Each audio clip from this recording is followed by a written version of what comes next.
Oh, yes. Hello, everybody. Hello. Welcome to Council of Creators, episode 70. 70 episodes of this stuff. Who would have thought?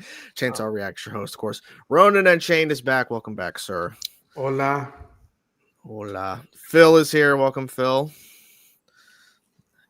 Cheery Phil.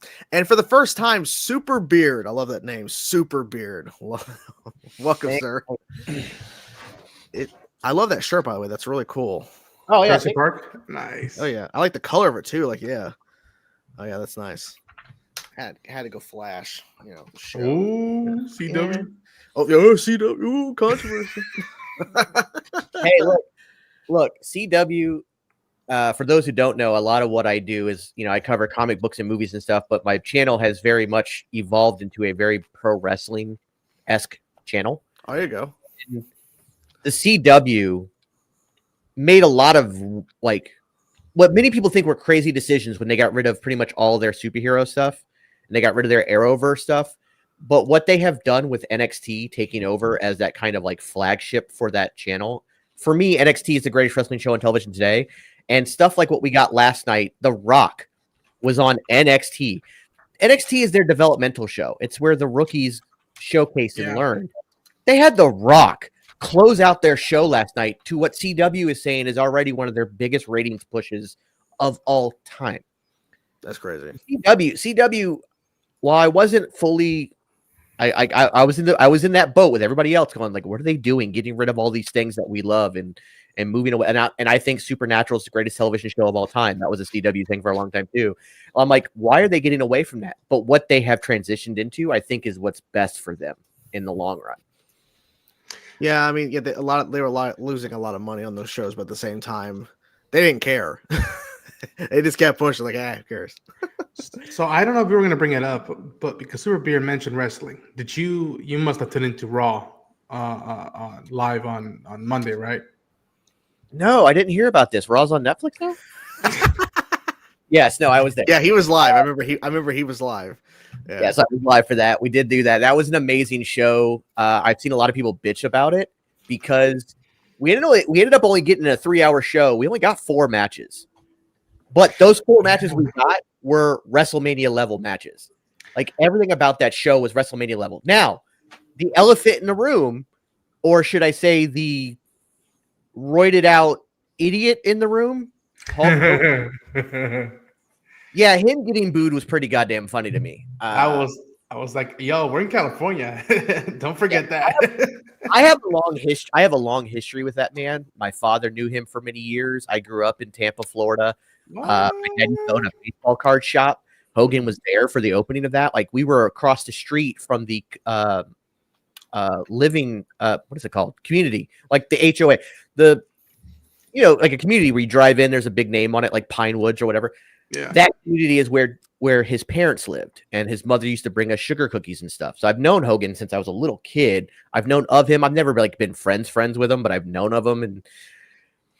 And I've seen a lot of downfall, especially living in Tampa, because I was there for all the Gawker stuff. I actually was an intern at the Bubba the Love Sponge radio network for a time during the Gawker case.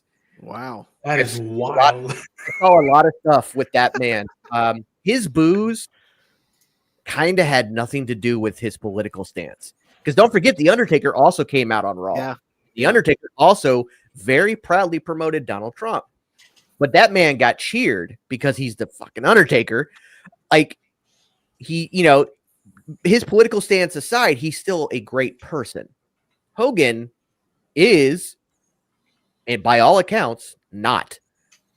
Yeah, he's been put through the ringer. Yeah, it's sad that to me, and that's why I think my folks that I didn't have access to the internet at a very young age, like a lot of kids nowadays do, unfortunately. Mm-hmm. That even up until my early teens, mid-teens, I knew who Hogan was, and I knew that the pivotal status he was and whatnot, and I had respect and looked up to him. I would always be I'm more of a Steve Austin guy, but I knew that wrestling now, he paved a lot of way. It was just a lot of mix of emotions. But yeah, I even from watching on Netflix, I had friends at the show in LA who would just send me videos, and it was just welcome to Cali. And I think it's a game changer for WWE to be on Netflix live like this. And it seems like it went off without a hitch versus the Mike Tyson Logan, where that whole like fell apart, like the freaking or Jake Paul, not Logan Paul. I get them mixed up. It doesn't matter. But that live stream was Logan Paul's on Raw now. Logan Paul's now an official full-time. Yeah, that's the weird thing. How Netflix is full circle. Supposedly, the numbers are not official. Supposedly, and of course, we can't trust dirt sheets or most news outlets online. Supposedly, they hit 80 million streaming that debut episode, which would have been 15 million more than the Jake Paul Mike Tyson fight. But what I don't believe that, only because even in the Attitude Era, when WWE was hitting the most ridiculous ratings, they were only hitting 9 to 10 million people on their best nights. So I don't know, but Netflix is a completely different animal. Yeah, it gets all over the world. So that's the thing. Before we continue on, we have two new people for the first time on Council. Darius is here, and Dan. Welcome, guys. Hey, Darius, how's it going? What's up? How you doing, man? Doing all right. What's going on, guys? What's going on? We were chatting some Netflix and WWE going over there. Oh, yeah. Talking about Hogan? Well, whatever. I mean, it's just crazy that this is actually happening. So, apparently it's a win. I mean, they probably paid a lot of money for this. So, Netflix paid WWE $10 billion, and the stipulation is this: they get $5 billion up front. In 5 years, if for some reason it's not working from either Netflix side or WWE side, they can back out. Wow. But after that 5-year clause, if it is working, it goes for an additional 5. What also happens is that 80% of the world right now gets also SmackDown and NXT on Netflix. They cancel all their overseas TV deals. So 100% of their product is on Netflix. In America, it's not. But in 5 years, the TV deal on USA Network for SmackDown and the CW deal for NXT expire. At the 5-year mark, if they extend Netflix, everything will move 100%. And the network, the stuff that's on Peacock right now, will all move to Netflix. And it will all be in one central place. In 5 years, if that happens, WWE changes the game forever. It's a lot of dough. It's a lot of money. Can I get a cut of that? I want to retire. I want to retire. We entered the show program. Next up, Chainsaw Reacts versus Ronin Unchained. Who is going to win? No one knows who these people are. No one's going to watch this. Throwing bottles at us. Let me tell you something. I did pro wrestling. I was a pro wrestler from 04 to 08 on the indies. I wrestled 6 days a week. I traveled all across the Southeast. Most times I got paid in a hot dog and a handshake. Oh. And that's after getting put through ladders and tables and all kinds of shit. Because you had to do crazy stuff to keep people's attention. I've done that shit. I've done it. I know what they've been through. That being said, if they wanted to pay me 1% of that Netflix deal to go in the ring with, like, say, Brock Lesnar, sign me up. Where do I sign? You'll be happy to die. That's fine. I will take that ass beating. I'll take it all day, every day. Like, I'll take 1% of that deal. Thank you very much. I think that this whole thing in general is just like streaming changed the game. Like, streaming's changed a lot of things, and unfortunately, it makes to where it's harder for films to get any traction in the box office because people were just waiting. Just watch it on streaming. And it's unfortunate. I'm gonna go see Wolfman next week, though. I'm gonna watch that in theaters. I'm not gonna wait. I gotta see. Oh, you are? Okay. Oh yeah, I'm gonna see Wolfman. Yeah, my goal is to start to watch more films in the theaters starting this year. Here. So yeah, I tried to do a Super Beards movie of the week, but the holidays have been rough, so I haven't been able to get it done every time. I'm going to go see Better Man tomorrow. I am probably going to go see Wolfman next week. Oh yeah, that's that CGI monkey. The Robin Williams thing. Yeah. Robbie Williams. Look, I'm 42 years old, guys. I have been a Robbie Williams fan since '99. I was a junior in high school. I've always loved Robbie Williams, but I get that he's not popular in America. That being said, it's also written and directed by the guy who did The Greatest Showman, which I love. I think The Greatest Showman is the greatest film musical of all time. Like, not Broadway turned musical. I'm not saying Broadway turned musical. I'm saying a purely made for film musical. I think The Greatest Showman is the greatest one of all time. Fun fact: I'm never seen it. Never Oh, seen The Greatest same. Showman. Never seen it. Never seen it. I missed it. I got to see Hugh Jackman live in concert after that movie came out. Oh. My God, is that Wolverine. that man is The Greatest Showman. He actually did a moment on stage where he did a Wolverine thing too, which was really cool to see. With a fan, yeah. Yeah, like he did that, and no, that dude. I don't think Hugh Jackman can do any wrong. I love him. Even his coffee brand, which I hate saying it because I now have my own coffee brand, but I will promote his coffee brand all day long. Laughing Man Coffee is so good. Never heard of it. What? Yeah, it's only available online unless you're in New York City. I think maybe LA has 2 locations, but in New York City there's 2 locations. But it's the best coffee I've ever had, except for TGN Coffee, available at tgncoffee.com. Plug. I've never heard of it. It's the Hughes House Blend is $18 Yes, Jesus. it's up there. for a bag. But it's worth it. I will say that when you drink it, because what he does is, first of all, 100% of all the why am I touting this man so much? But 100% of his profits go to the farmer. Like he went and found farmers himself, and wrote contracts with them. So after employees are paid for the company, 100% of all profits go right back to the farmers. So he gets the best of the best of the best beans from these farms in, I want to say Nicaragua and Brazil. It might be Colombia and Brazil. Most of that stuff is from South America. Yeah, I know Clooney's this as well. I think, if I'm not mistaken. Clooney. Yeah, Batman? Clooney has his own coffee. Batman? Mhm. Mr. Nescafe has his own coffee. Danny Ocean. Yep, he went legit. Danny. Are they doing another one? I think were they talking about doing another I would love another one, but another Oceans movie? But yeah, I'm okay with the 3. I'm okay with that trilogy. Like, I am Perfect. too, but at the same time, if they go, hey, we're gonna make a 4th one, I'm not gonna say no because it's George Clooney and Brad Pitt. You know, weren't they supposed to make like a cameo in Ocean's 8, or at least either not think them there or was- Damon? I think they mentioned Matt Damon, but I think they said George's character was dead, but they could have been they could retcon that and go, he was faking it. Faking Well, it, yeah. Sandra Bullock was his sister. Her character was Yes. her, Yeah. but she even makes a statement that she basically he's dead. Like she doesn't Wink, wink. Yeah. So like there's definitely they left room to like write him back in. You would think Pitt and Clooney could carry a movie, but their movie last year was fucking awful. I think they were. No, they the were- Wolf. I Wolves. think they were kind of betting on the fact that like their star power would just carry it, and like John Watts was like, I don't actually have to make a good movie, but like it just kind of gets old. I feel like it wears off. I mean, it was an Apple TV movie, but like that was kind of disappointing, I thought. It felt like everybody phoned it in on that movie. Yeah, like they're just there to get paid. What's which- the budget like? $200 million or something? Or It was like, crazy. Yeah. Yeah, it's like what the hell, guys? For what?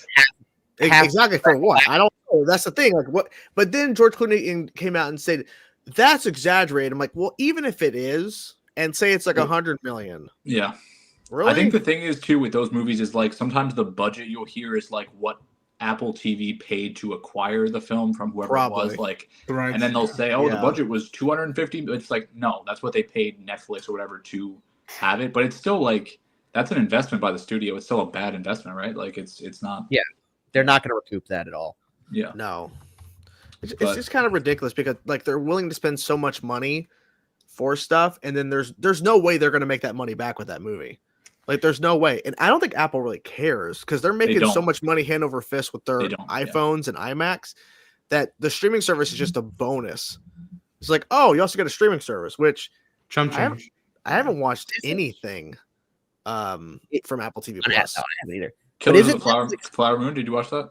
No, well, Okay. I'm not seeing Yeah, that it. was. I heard that. Shows. I heard Silo, that film, that the show on Yeah, there is pretty good. I've Rebecca heard Silo- Ferguson. Severance, yeah, yeah. Severance is good too. Ooh. Severance, Silo, and then Foundation, I think. Yeah. And C. Those were the ones that I was like if I ever get to Apple TV Plus, whatever they call it, that'd be on my radar. But Isn't Netflix still losing money? Isn't Netflix like they have never once turned a profit?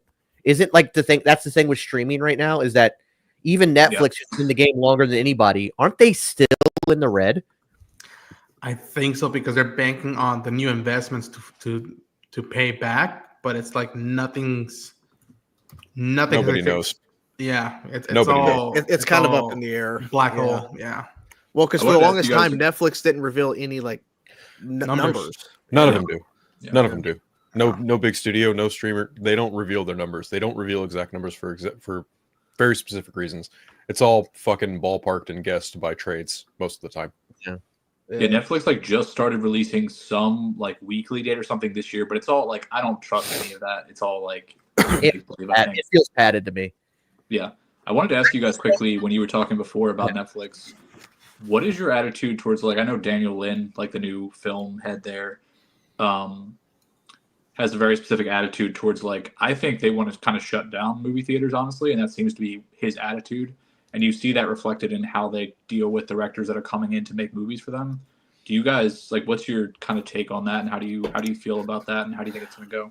It's their model, but I don't agree with shutting down movie theaters. I think there's a place for them, and I just think in general, like they're like, okay, look, our platform is we don't want our products on the big screen.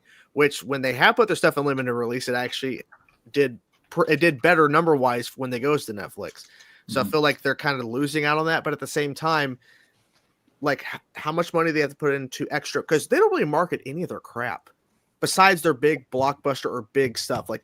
They're going to market the shit out of Stranger Things season 5, but you'll see about 20 or 30 things drop around the time of that release that gets a trailer, and that's it. Super Bowl. That there's nothing. Yeah, and then you'll only find out because you go to Netflix and see it. It's their platform. I don't agree with them like wanting to like keep their stuff out because I feel like some of the stuff they put out they could easily have went to like a limited release, not like one theater and one showing like. Have like a run for a couple weeks, like a road show, if you will. Yeah. Glass Onion did it. And, yeah. You know, I think, and they bought the Egyptian theater. If I'm not mistaken, they bought that theater in LA, and so I agree. I would do that because, frankly, I would if it's a big movie, I'm looking forward to it. Like the third Knives Out movie, I would pay money to go see in the movie theater. Yeah, you know what? I wish I could have seen The Killer in the movie theater. Dude, I was just talking about that the other day. Fincher, like when he signed that deal in 2020, I was so disappointed. I thought Mank was terrible. I like The Killer, but like David Fincher's movies like slithering out onto streaming to no fanfare is like crazy to me. Like the guy has made like so many classics and so many influential movies, and now it's just like he's going to be 7 years into a deal with Netflix, comfortable, I'm sure, money wise, but like it's that's probably what 5 years you put out Mank and The Killer and nobody barely noticed. Like it sucks. Yeah, but at the same time, he's getting to do exactly what he wants with no studio interference whatsoever, and he's actually making good on his investment, unlike J.J. Abrams and Warner Brothers. Oh, that for sure. But like nobody even knew he made Mank. Like it just, I guess he came and went. I'm not denying that. I'm just saying, like he gets to do what he wants without any interference whatsoever, and he gets to make the movies he wants to make. Yeah, I couldn't imagine how much the big studio. Yeah, I couldn't imagine how comfortable Scorsese was making The Irishman and then Killers of the Flower Moon. Yeah. But like that's the thing is like there's still the attachment of big studio and theater, even though the big studios don't really own the theaters anymore. They're their own companies. Sony owns Alamo Drafthouse now. Do they really? They do. Sony owns Alamo Drafthouse. That's a weird one for them to pick up, but okay. I had one in my neck of the woods. I mean, you would think of any studio to own Alamo Drafthouse, it wouldn't be the one putting out shit like Madam Web and Craven. Yeah, exactly. Fair. I agree. And let's not talk about Craven because I'm still heartbroken over that film because he's my favorite villain of villain of all time. And okay, so the moment when Alessandro Nivola like gives that weird noise, was that the moment you checked out of the movie? No, when I checked out was the 22-minute origin story that was long as fuck, and I almost fell asleep. Yeah, I'm like, why are we spending literally a third of the film on something that could be done in a flashback? Yeah, what the hell? That's fair. That's when I checked out, and I was pissed. And then like the whole like the chameleon at the end with the giant. I saw that clip. The Funko Pop Aaron Taylor Johnson head on that tiny body. It was weird. And no one around them saw that. I think Fred Hetchinger is a great actor. He was not the right actor for that role. I think he could have been the right actor for the role if there was a good studio behind it. See, that's where things become a little blurry. I think the thing is like Sony's done good Spider-Man movies. They just really lazily made Venom, Venom 2, Morbius, Venom, The Last Dance, Kraven, and Madam Web. They hired and lazily made those movies cheaply as Just if to no keep the one gave a rights. damn. Let's take out the Tom Holland Spider-Man movies because those were Kevin Feige MCU. Right. They were produced by Marvel Studios. Right. So let's take those out.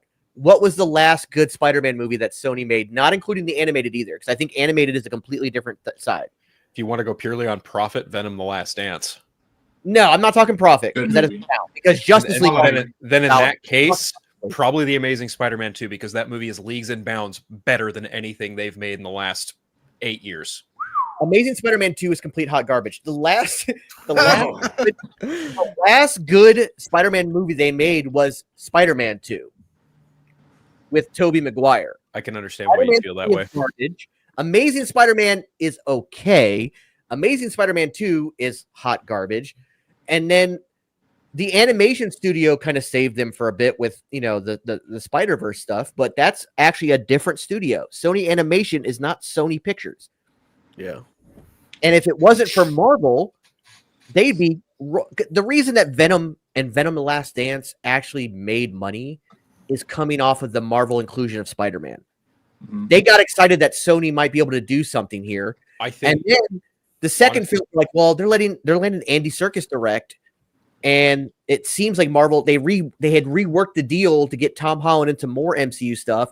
Maybe Sony is really going to listen to Marvel. So these two movies made a ton of money, and then Sony said, "F you, Marvel. We're going to do our own thing, and we're going to make a whole universe surrounding Spider-Man without Spider-Man, and we're not going to give a shit about it. We're just going to do it, keep the license." it's not so much that, but I think there's a little bit of Venom's popularity running off the coattails of Spider-Man. Yes. Venom's popularity as a character, I think, is what drove people to go see that movie. And Tom Hardy. And People Tom like Hardy. Tom Hardy. Tom Hardy's a draw. He's a draw. Yeah. Clearly. What do you guys think is the worst movie in that entire Sony? Madam Web. It's Madam Web. Madam Web is one of the worst films ever made. Take it out of that universe. It's just one of the worst films ever made. I mean, You for want to me, know the crazy thing with with Madam Web is, and the question I have about Hollywood in general, is the writing team. Because it's the two guys that wrote that movie. They wrote Dracula Untold, then they wrote The Last Witch Hunter, then they wrote Gods of Egypt, then they wrote the Power Rangers movie, then they wrote Morbius. And after they write Morbius and that falls apart, they say, "Here's Madam." Like, what are you thinking? They didn't Like, care. there's tons of writers that They didn't worst- care. Like, the worst one of the bunch for me is a three-way tie between Morbius, Madam Web, and Kraven, unfortunately. And I was really looking forward to Kraven too. I like Kraven. I think Kraven is a notch above those other two just because it had better action scenes, but that's about it. I would say this. I think, and this is a conspiracy theory, it's wild conjecture on my part. no, I chance. think Sony purposely looked to get the worst writers.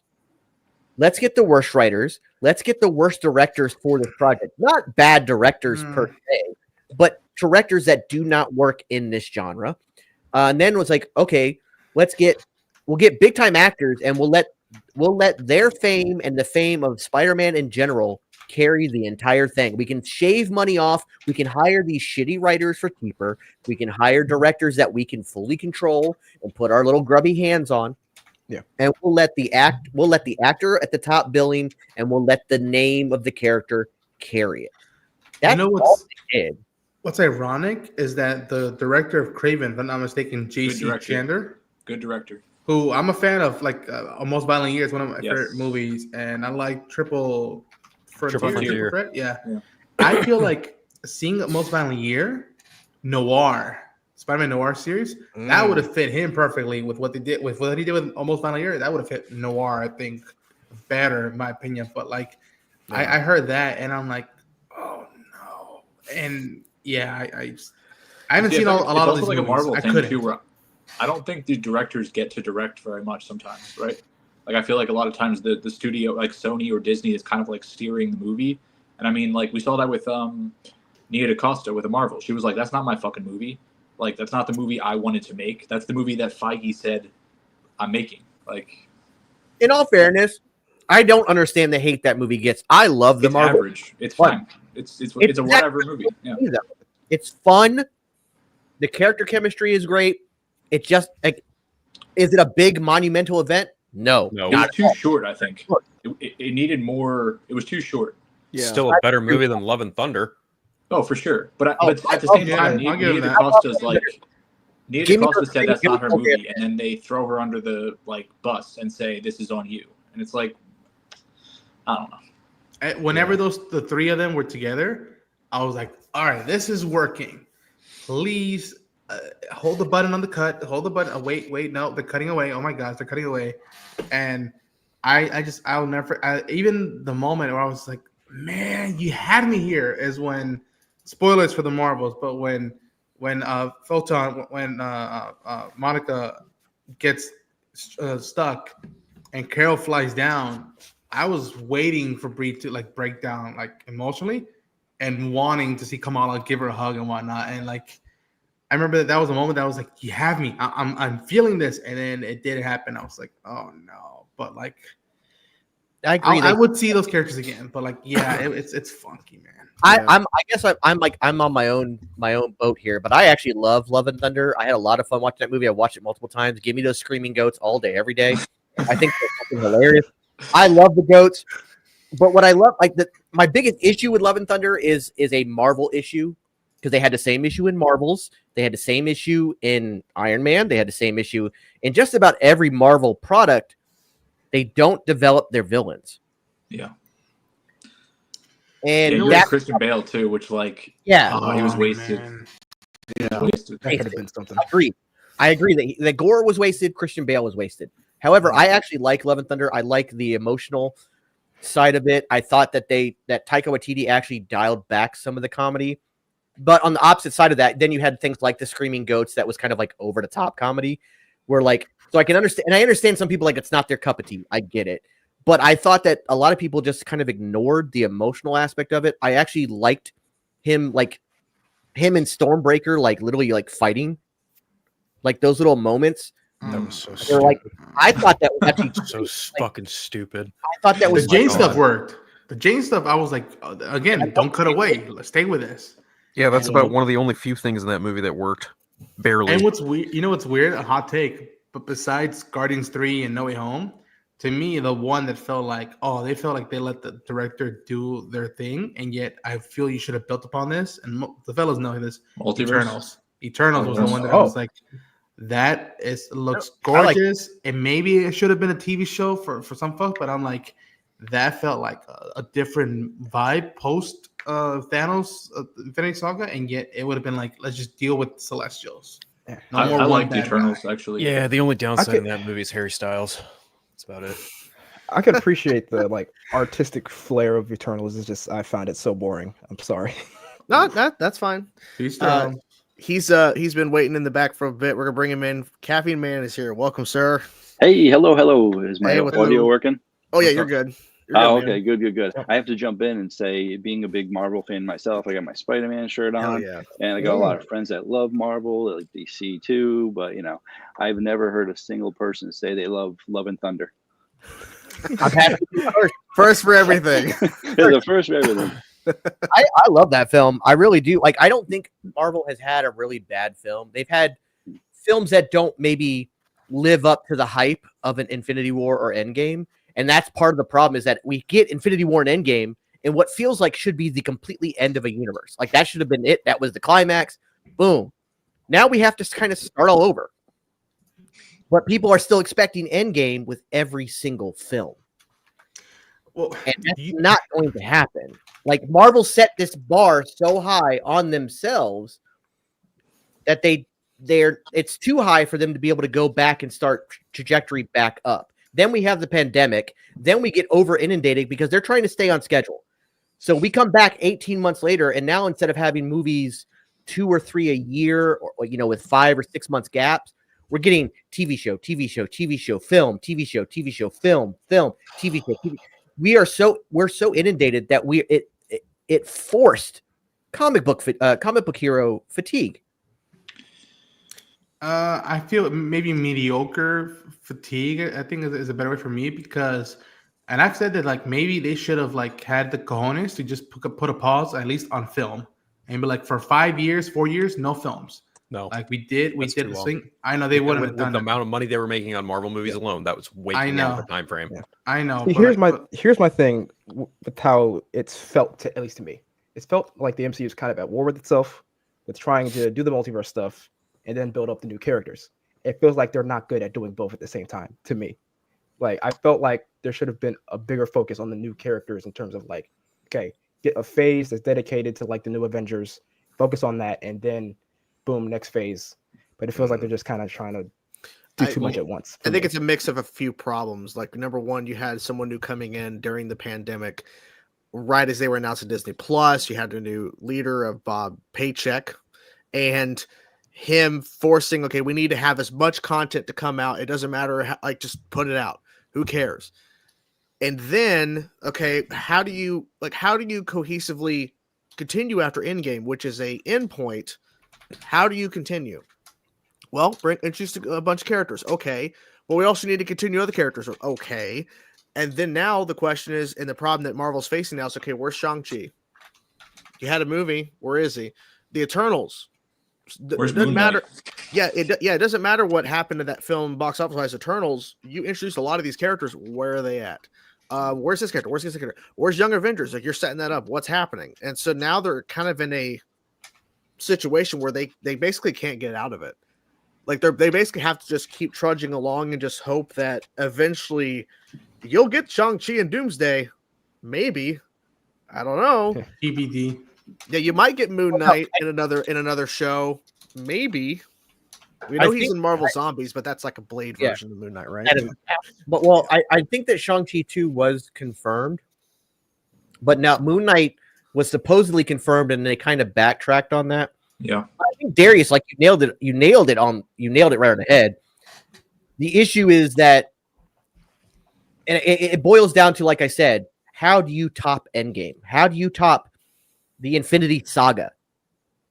Well, you built up 5 years to get to that epic Endgame, so you have to wait another 5 years for Secret Wars. Exactly, but nobody we live in an age where if your video is over 60 seconds, people are holding down their thumb on the screen to make it speed. Yep. Nobody has an attention span anymore. I don't. I'm holding my thumb down. I'm also old. I don't care. But like, the problem is now is that like everybody. Because the other thing that actually kind of hurt Marvel was getting the Fox properties back. Because what is nobody shut up about? When are we getting live? Yeah, X-Men. Fantastic. Finally getting the Fantastic Four, stuff like that. Like, hey, guys, we already had a plan. They didn't fit into that plan. We're going to give that some space. Like you talked about waiting 5 years, Ronan. That's what they said with Fox. Hey, we're going to wait before we bring the X-Men in. And people have done nothing but bitch and bitch and bitch and bitch because it's too long of a time period to wait. People want the X-Men. Now we're building to that now because the next saga is the Mutant Saga. That's been confirmed. We're going to get that. Actually, no, it hasn't. It has not been outright confirmed that the next saga is the Mutant Saga. Kevin Feige said it at San Diego Comic-Con. He said he didn't. I was right. I was there. He did not say that. Well, in all fairness, I got .com. It was from comicbook.com, so they could obviously twist words. Ronan was in the room with me. We watched Robert Downey Jr. come out on stage. As far as I remember, he did not clarify the next saga after Multiverse was Mutant Saga. Yeah, if anything, they've been subtly being like, we'll get to mutants later and like I think they've been banking that like X-Men 97 and Deadpool Wolverine will hold people's appetite, which it has for me.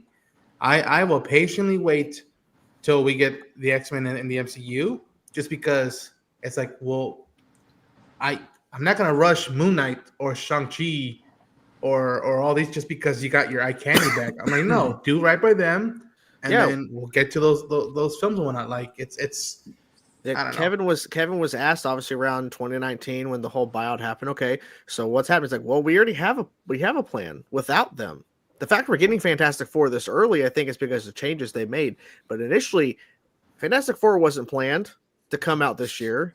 They were probably planning Fantastic Four probably after all of this is wrapped up. But with all the changes and the Kang situation and the changes in Avengers, I think that changed a lot of things. Yeah. I bet that 5 and 6 Avengers was not this. It wasn't. It wasn't San Diego Comic-Con. It was the Brazil Comic-Con. CCXP. But let's caveat this. The video is not of Kevin Feige saying it himself. It is of a reporter repeating that Kevin Feige said it. So again, it could be twisted. Could be. Isn't Kevin Feige officially confirming it? They're just saying that their report is Kevin Feige officially confirms at Brazil Comic-Con that Mutant Saga is the next saga. I was going to say, too, I don't necessarily believe in superhero fatigue, because I think you saw, like, Guardians of the Galaxy 3 made $900 million. Deadpool and Wolverine made $1 billion. I think people like things that they're comfortable with and things that are familiar to them. And I think some people, we were talking about the TV shows, I think some people feel frustration that they have to watch so much TV and fill in the gaps with these stories, with these shows, to feel like when they're watching a movie, they understand what's going on. So I think like it's like fatigue in a way, but it's just like kind of oversaturating everything, relying too much on TV and that. But like when you get a Guardians or you get a Deadpool Wolverine, people will go spend money. So I think it's like a weird balance in a way. The double-edged sword, if you will. The main thing is it's got to be a good story, because I like how the Sony, like he was like a Sony president or something. He was like shit talking the audience. Yeah. He was like saying, well, no matter what, they want to shit on our movies. Okay, first of all, no, because look what happened to Across the Spider-Verse. Did people shit on that movie? Yeah, some people may have done it, but that movie was praised and loved and earned a profit. It won the Oscar. But that's not the narrative that he wants to push. The narrative he wants to push is, well, everyone hates Sony. Everyone hates Sony Marvel. No, there's people that actually support your films. If no one gave a shit about your movie, they'd make $0 at the box office. But that's not true. It's just that you're putting out shit quality. That's what it is. People want good, like, no matter what kind of genre it is, people want a good story. People want a good movie. They don't want to go in there and waste $10, $11, $12 or more, depending on your location, for a shit film. Like, I don't want to go spend my money, hard-earned money at a theater experience for a film that is shit. But it's going to happen. But I don't want to just continuously just to keep throwing money at the box office for a film that's going to be crap. Like, that's why I didn't go see Kraven the Hunter. That's why I waited for Madam Web to come out. No. Who would have thought before getting a taste of Colin Farrell's Penguin that I would want to sit down to watch 8 hours of Oswald Cobblepot's story in Gotham, and oh, by the way, he has someone going neck to neck with him in Sofia Falcone or Sofia Gigante, and that being a Golden Globe winning show and something that, dare I say, rivals the Batman. Like, it's, if you can do that, if you can do something like right now, Creature Commandos, like it's there. And like, I think what people don't realize they're making this is that people now, they can smell when something feels off, or too many cooks in the kitchen, or that there was either a good intention that was so fucked before release, or there was bad intention from the get-go. Like, you can't hide stuff that easily anymore. Yeah, the marketing I feel gives that way it away. about Brave New World. It feels like that's a disaster waiting to happen, because like all I'm the trying to be positive man. about it, but like all the reshoots they did for that, and like, oh my god, I don't know. Those teasers got me, and I believe in them. I don't know. I'm excited, but yeah, I get your point. I get it. Let me talk. Meanwhile, Superman looks surprisingly well put together. Yes, it does. But that's James Gunn, and I trust him implicitly. But here's the thing about reshoots, and let me I have a film degree that I don't ever use because the industry is not it's not what you know, it's who you know. But there is a little bit I can give from a film degree aspect. Reshoots are normal. Reshoots happen on 99.9% of all movies. They're built into the budget. They are always built into production. The fact, we talked about it earlier when we started the show. The Rock was on CW last night, and he was on Netflix, the Raw on Netflix. He didn't get physical because he's still under insurance because he's getting ready to go back and do reshoots for the live action Moana. But they do reshoots because of ADR issues. They have sound issues, focus issues. Where, hey, the camera angle for this action scene didn't work. Let's reshoot it from a different angle. Those are the reasons a lot of times reshoots gets done. There has been a lot of false rumors out there about these bad test screenings for that film. They haven't test screened the film. The film has not been test screened yet. They might have internally test screened it, but not to a public audience. That's the thing. Marvel almost never does a public. They do internal. They do internal family and friends screenings more often than not. There was one time where they did kind of do. Well, I guess no, it does really kind of fall in the family and friends thing. I used to work at a comic book store, and one guy I worked with saw Winter Soldier months before they put the movie out. He gave them one note. They did the note. Movie came out. It was fine. As far as I know, the Superman screening happened recently. It didn't happen in October like some other people would want you to believe. Yeah. James Gunn, that's one of the reasons I love James Gunn is because he very quickly puts that shit to rest. Oh, yeah, I love it. And he'll be like, oh, it's Superman test screenings back in October say the movie was terrible. He's like, there were no test screenings. Shut up, you're a dumbass. Well, not only that, like people who say that there was a test screening in October, absolute fucking bullshit. The movie finished filming in August, and you're going to sit here and tell me a semblance of an assembly cut was done by October? Fuck no. He confirmed it in November. The timeline didn't add up. I'm sorry. Yeah. But the same day I saw Superman, I also watched How to Train Your Dragon. So that was good. Boom. Yeah, man. It was good. It was good, man. Sorry, that's an inside joke. No one else can get that. Sorry. How to Train Your Dragon. I do find it funny that fucking rat Jeff Snyder and his pal John Roach are trying to say that, oh, the Superman test screening wasn't good, and then everyone else who saw it was like, no, you're flat out wrong.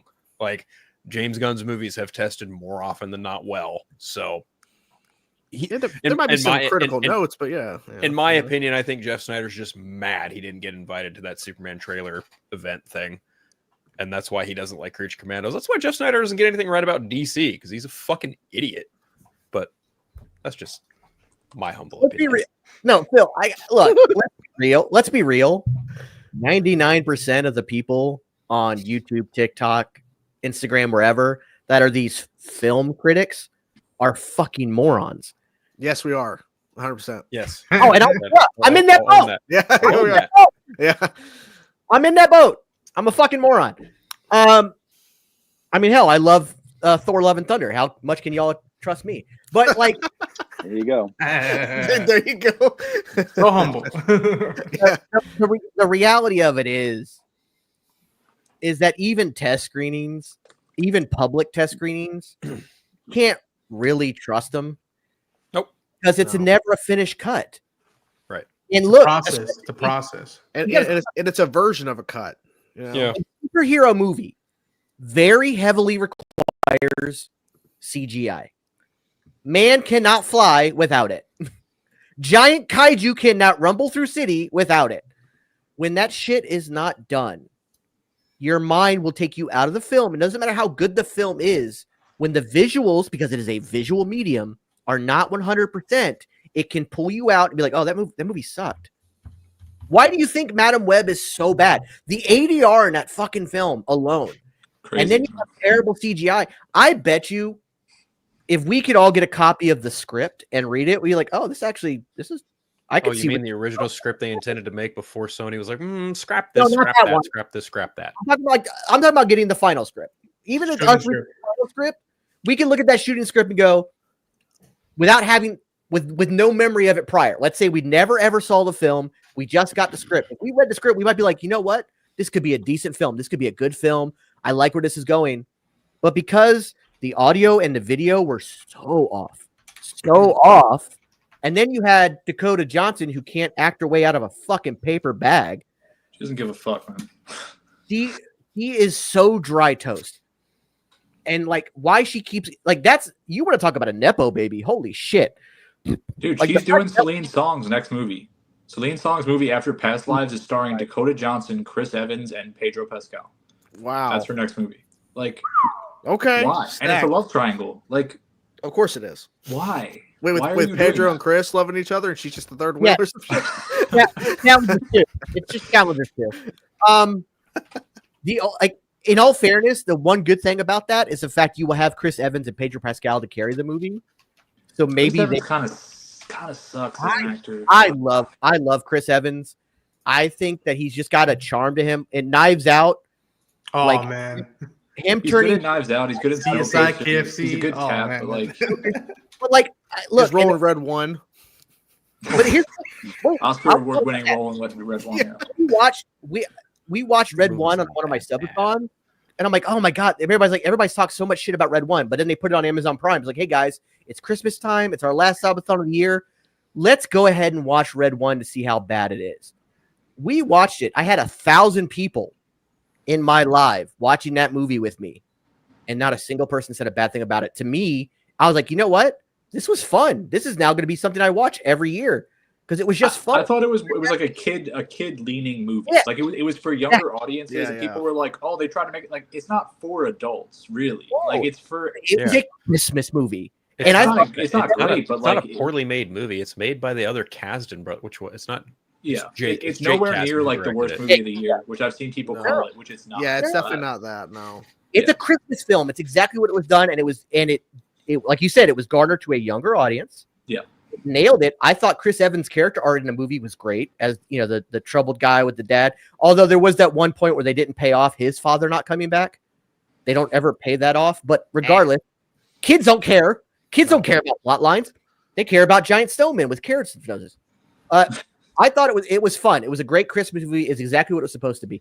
I have loved, I thought Chris Evans in Gray Man with that pedo mustache of his. It was fine. I'll never watch it again, but it was fine. No, it's not a movie to watch multiple times, but it was watch good. The Losers. You want to see something with go watch The Losers. I love him in that movie. Don't start nothing, won't be nothing. Don't be nothing. Mama didn't make no fool. Yeah. I'm curious, Caffeine Man. What are you drinking? I saw you drinking. Let's see. I got some caffeine. Gorilla Mine. Ooh. Gorilla Mine Mango Peach. It's my my favorite. So I have it about 2 or 3 days. Oh, 70 milligrams. Going light. Yeah, light. I don't want too much caffeine in me. But they're good. That's my favorite one of them. I love blue raspberry. They need more flavors, though, in my opinion. Yeah, they only got 5 or 6 right now, so it's kind of boring. I don't know. Give me something new, something different. Yeah, Gorilla Mine's got some good ones. So yeah, I think I saw them. I haven't picked anything up though. Yeah, I saw Phil drinking some Monster. Tangerine sparkling ice on clearance. Oh, Monster. There you go. Classic right there. Monster. Yeah. Have you tried the sugar-free Monster one? It's really good. Sugar-free. It tastes. Yeah, it took them like 20 years to get it right, but they finally actually got a sugar-free one. It tastes similar to the original, and doesn't have just the white can? grams of sugar. No, the white Monster's the Ultra. So they actually made it looks almost exactly like that can, the green one, the green and black. It just says sugar-free under it. Oh, nice. And I recommend trying it. If you don't like it, then I'll shoot you $2. But I'll send you some money. It's worth a shot if you're concerned. Most people aren't concerned about sugar, but if you are, it gets rid of that 56 grams of sugar and tastes just about almost as good, in my opinion. I need to cut down on my sugar, man. It's too much. Yeah, but you said the sparkling ice is at Dollar Store, Dollar General, Dollar Tree. Was that the sparkling ice energy? Because this one that Chainsaw has is sparkling ice plus caffeine. Oh, I do drink the sparkling ice like the strawberry. I'm gonna be honest. I don't know because I stay away from like sparkling waters because it just tastes like EV static to me. So. Well, these energy drinks are a bit different. They're not like your sparkling waters. They're pretty good.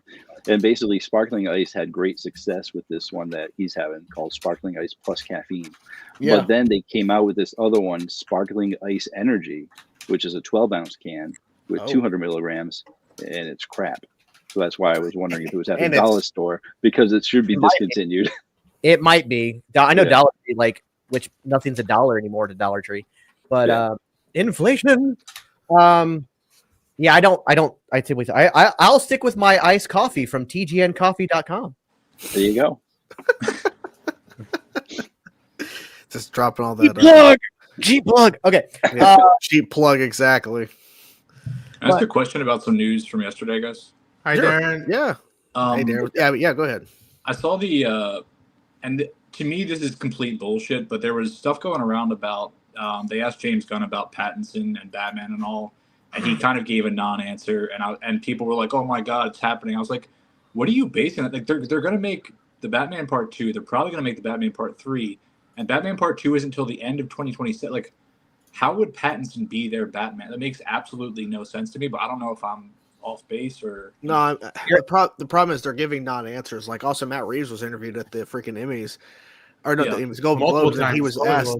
Yeah, he was asked, and he kept saying, "Well," and the thing is, I think they're kind of being non-specific because they've already addressed this.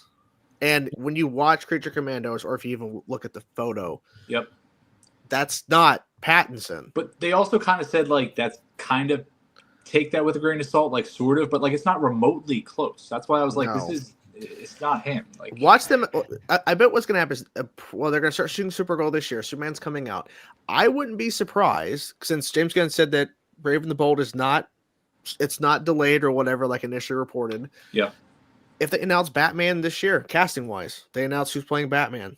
I'm not saying they will, but once they do that, They will. they'll stop. This whole nonsense will be put to bed. it's silly, I think.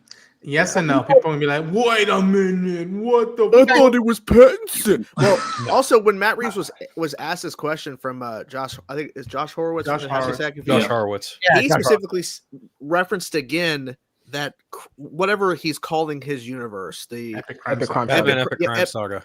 yeah, he referenced that again, implying this is not connected to DCU because he's like, well, yeah, DCU, and then I'm doing the Epic Crime. He's separating it, and he's just being nice because if he just goes, no, Bless him. Bless and then him. the question is, well, what? Well, but it's like, no, it's not connected because if you put all like, look at that Superman trailer alone, not the movie when it comes out, but look at that trailer alone. Put that in the Matt Reeves universe. It doesn't work. No, I think Andy Muschietti said it really well on the. He was on a podcast like that just aired today, and he was asked something very, very similar, and he said something to the effect of like, "Look, there's a Batman in each universe.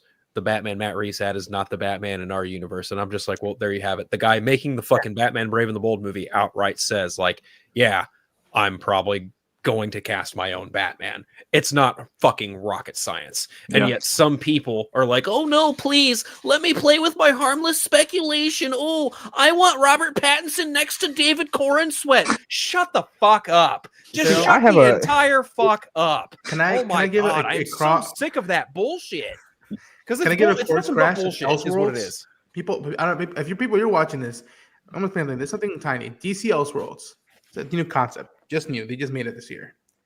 Basically, there's a continuity that it's gonna follow through a lot of movies, and then there's this offshoot thing that people can do whatever the fuck they want. Yeah, and it can mess with the big IPs or the low IPs, and it's the best of both worlds. Where okay, you want to see Batman listen to Nirvana for 3 movies, you got Matt Reeves film right there in the way, and then you got DCU where it can do stuff outside the Joker and well, Two-Face. Batman listens to Metallica. Hell yeah, yeah. That's what I want.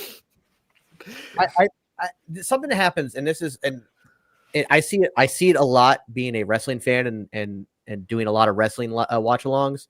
People fantasy book, but then they get so in their own head that it becomes canon in their minds. Yep. And when it doesn't go their way, it's the worst thing they've ever seen ever in their whole life ever. Like I said, we had that Raw on Netflix, which was a WrestleMania level event. Like it was a huge moment, and people are bitching about it because CM Punk won instead of Seth Rollins, or Rhea Ripley got her title back instead of Liv Morgan retaining. Like there's people that are going to bitch because it didn't go the way they saw it in their heads. And the same goes for casting and movies and whatnot. When like part of the reason people are hating on the MCU, and this is a minor part for MCU portion, but like it's not going the way they saw it going. They had booked out the next 5 years in their own head, and it's not going the way they saw it going, and now they're pissed. Same with DC. They like, well, we love Batman. We love the Batman. We love what Matt Reeves did. So we want that Batman in James Gunn's universe. It doesn't fit. It's not what he's planning. James Gunn has said that with Brave and the Bold, we're talking about a mid-30s Batman. Matt Reeves' Batman is a year 2 Batman. It's about to be a year 3 Batman. Mm-hmm. It doesn't work. Now, on that note of fantasy booking and fantasy casting, who would you guys like to see as Batman in Brave and the Bold? Oh, Jay Ryan. He worked with Andy Alan- Muschietti on It Chapter 2. Mm. He was Jay older than Ryan. Hans Bond. Alan Richardson, all the way for me. Maybe he's too old, but Jay Ryan. Okay. I've always liked the idea of maybe John Hamm being that way. But I had John Hamm on my list for Ben Affleck's Batman back in 2013. I think he's a little too old now. Yeah. Well, there was rumors of like John Hamm taking over after Ben Affleck was stepping away. Like there's a lot of those rumors around that time when there's a lot of like what's happening. But at this point, I mean, I really don't care. Just announce it so we can stop talking about it. That's my. Well, I'm we're just not, tired. dude. We're not. I know. It's gonna be like because when they announce Batman, who's going to be playing Nightwing? Who's going to play Batgirl? Who's going to play? It's like, Darius. A lot of people have said the Alan Richardson. I do appreciate that one. I think that's amazing. Jack Reacher is a fantastic show. I'm still on. I know he's older. I know he's 42. He's my age, so saying he's older hurts. But Jensen Ackles, I still love the idea of Jensen Ackles. His stuff on the animated as Batman has been great. And if you saw what he did to get big for Soldier Boy and the boys, he can get the size he needs to get to. And, you know, he's the same height as David Cornsweet, so it wouldn't look weird when they met. Alan Richardson is almost a foot taller than David Cornsweet. Like, dude's a massive freaking man. We're gonna have to Lord of the Rings shoot that shit. I'd be fine with a taller Batman. Like he looks more menacing or Superman, but I don't know, man. All right, Ben Affleck was taller than Henry Cavill. Yeah. A lot of people with Alan I love is that not tall. Wait, how tall is Alan? 6'5". Because Gordon's probably 6'4". This says. Is he really?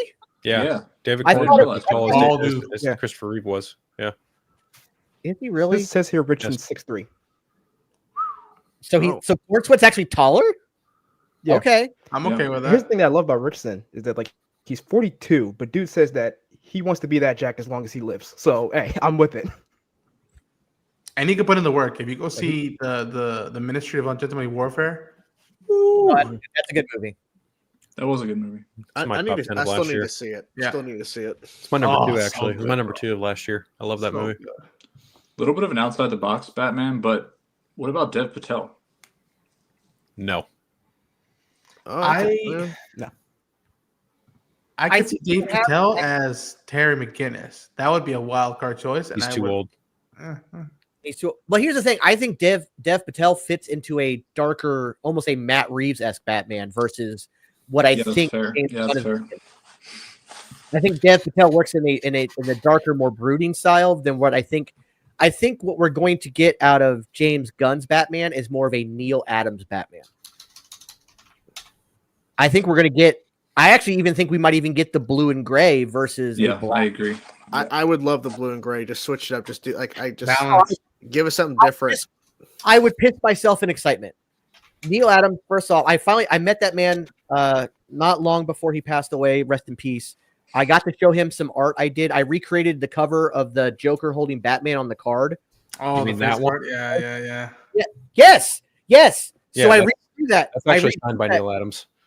I got him to sign mine, Yeah. and he was impressed. He goes, he's like, "Wow, you did a really good job." And I got so I ended up sitting down. He was not having it he does not like people, and the crowd. But he had his wife pull me aside. He's like, "Hey, we're going to lunch in like 30 minutes. Can you hang out for a minute? I'd like to talk." I was like, "Holy shit!" So I got to have lunch with Neil Adams, which I thought was really freaking cool. Dude has always been one of my favorite artists of all time. What he can do, and like to get the blue and gray and yellow Batman in live action would be insane. I'm gonna throw this out there because she said Dev Patel could be like more in the Matt Reeves-esque. It's been rumored, Scarecrow, Dev Patel Scarecrow. I could see it. Ooh. See it. Yeah. I could even see him as well. I don't know if they'll do it, but even Harvey Dent, him and Pattinson. Ooh. Okay. As pals, and then I could see that. Coin toss. Yeah. I mean, it'd be Dev. I mean, Dev could probably do a lot of those potential roles. You know, why not? After Riddler? the Green Knight, I became a huge fan of his. I was like, I love him in the Green Knight. Yeah, I could see him as Riddler if it wasn't already taken. I could see that. Yeah. There's a lot of potential. When I saw him in the Green, what's it called? The Green Knight. I think that's what it Yeah. was. I thought I don't know. I was expecting something different, but I really liked what they did with that movie. Oh, Did you guys watch that Monkey was- Man last year? Or- Oh, I heard it was great. I'm ashamed. It was Monkey really Man. good. It's very John Wick-esque, but in the best way possible. That's what I heard. Dude, yeah. as a directorial debut for like a 35-year-old, I was like, holy shit. And like, he broke his hand, he broke his foot. Like, they had to deal with COVID, I think, in India, trying to feel like it was like a crazy shoot. And the way he pulled that out was so impressive. I can't wait for his next movie. Bro. I really, really liked it. Also, he might be too old now, but at some point, and he's kind of a piece of shit, but a Fassbender Batman could have been interesting. Ooh, Yeah. You know, he'd be great as Magneto. I don't know. That's Great idea. Great Be idea. man. great. I think Keanu Reeves, I need him something in Marvel. I think DC, his ship has sailed in getting cast as something else because now they're doing Constantine 2. Yeah, I'm excited for that. I I'm want for it too, Wow. but it also means that we probably won't see him in another role as another character in DC because apparently this Constantine will be a part of James Gunn's Oh, nice. That's good. stuff. I love If Keanu. that's true, that'd be cool. I mean, But Keanu's the man. I still want to see him in Marvel. I know they've been talking to him for years and trying to figure out a way to get him in It was there. Ghost Rider, right? Wasn't that the? People have been casting him. as yeah, Ghost I- Ghost Rider. I was looking at- Readers. Yeah. I was a writer for Screen Geek back in the day. We got to break the exclusive. We did an interview with him, and we were the first ones to put it out there that he wanted to play Wolverine. Mm. Like he flat out said, I would love to play Wolverine. Now, obviously, he knows now he's too old to play that character. Because if the MCU does introduce a new Wolverine, it will be obviously somebody younger, somebody they can get longevity out of. But him as Ghost Rider, I think would work, even if it's like a Ghost Rider that passes it. So like a Johnny Blaze that ends up passing the torch a film or two down to a Danny Reyes or something, like a Keanu Reeves, and that would be great. Which they already did that in Agents of S.H.I.E.L.D. Like they already showed that as like a thing. So yeah. I don't want to see him as a villain, just because again we've talked about how Marvel does their villains. Unfortunately, I want to see Keanu Reeves in something that's got a little bit of legs to it. I always thought he would have been a good surfer. I always thought Ooh. that. Silver Surfer. And technically, we know, though they didn't cast. They didn't cast Um, Norrin. Yeah. No, they didn't. Right. So they could still. Who's to say? Because I mean, that voice. I mean, it could work. The last person that was said to be cast as Silver Surfer before they went the female route was Ryan Gosling. Yeah. So he wants to play Ghost Rider, right?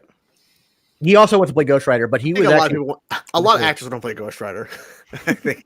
they love that. Like he's so cool. He's got a bike and he's skull flame head. It's like, yeah, of course you guys want to play. But here's the thing: once you play Ghost Rider, a lot of the times you're on screen, especially if you're ghost riding, as the kids say, you're not going to be seen. Like it's not you. Like you might be doing the motion capture, but you're not actually like it's the skull. Like it's not you anymore. So they got to be okay with that. Yeah. Some actors don't like that. Yeah. well. That's the thing. Ryan Gosling and Keanu Reeves are two guys that would be okay with that. Yeah, well, yeah, because their name on the marquee will still sell, so it's fine. Yeah. But they also don't care about fame. Neither one of them care about fame. They just care about having fun and doing, and acting. I care about Dude, fame. Keanu loves being Shadow the Hedgehog. It's crazy. Hell yeah!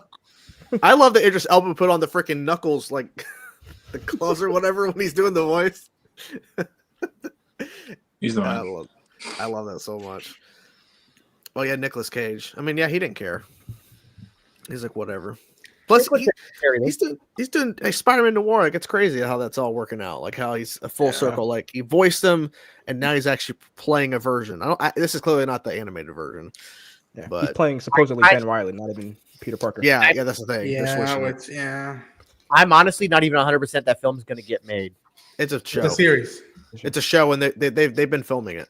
Yeah. Oh, it is a show? Yep. Yeah. I mean, Noir's been filming for a while. There were set photos. Yeah. Mm-hmm. Well, that's good. That means that something can come of it. This is a bad transition because we're talking about Ghost Rider and the fire.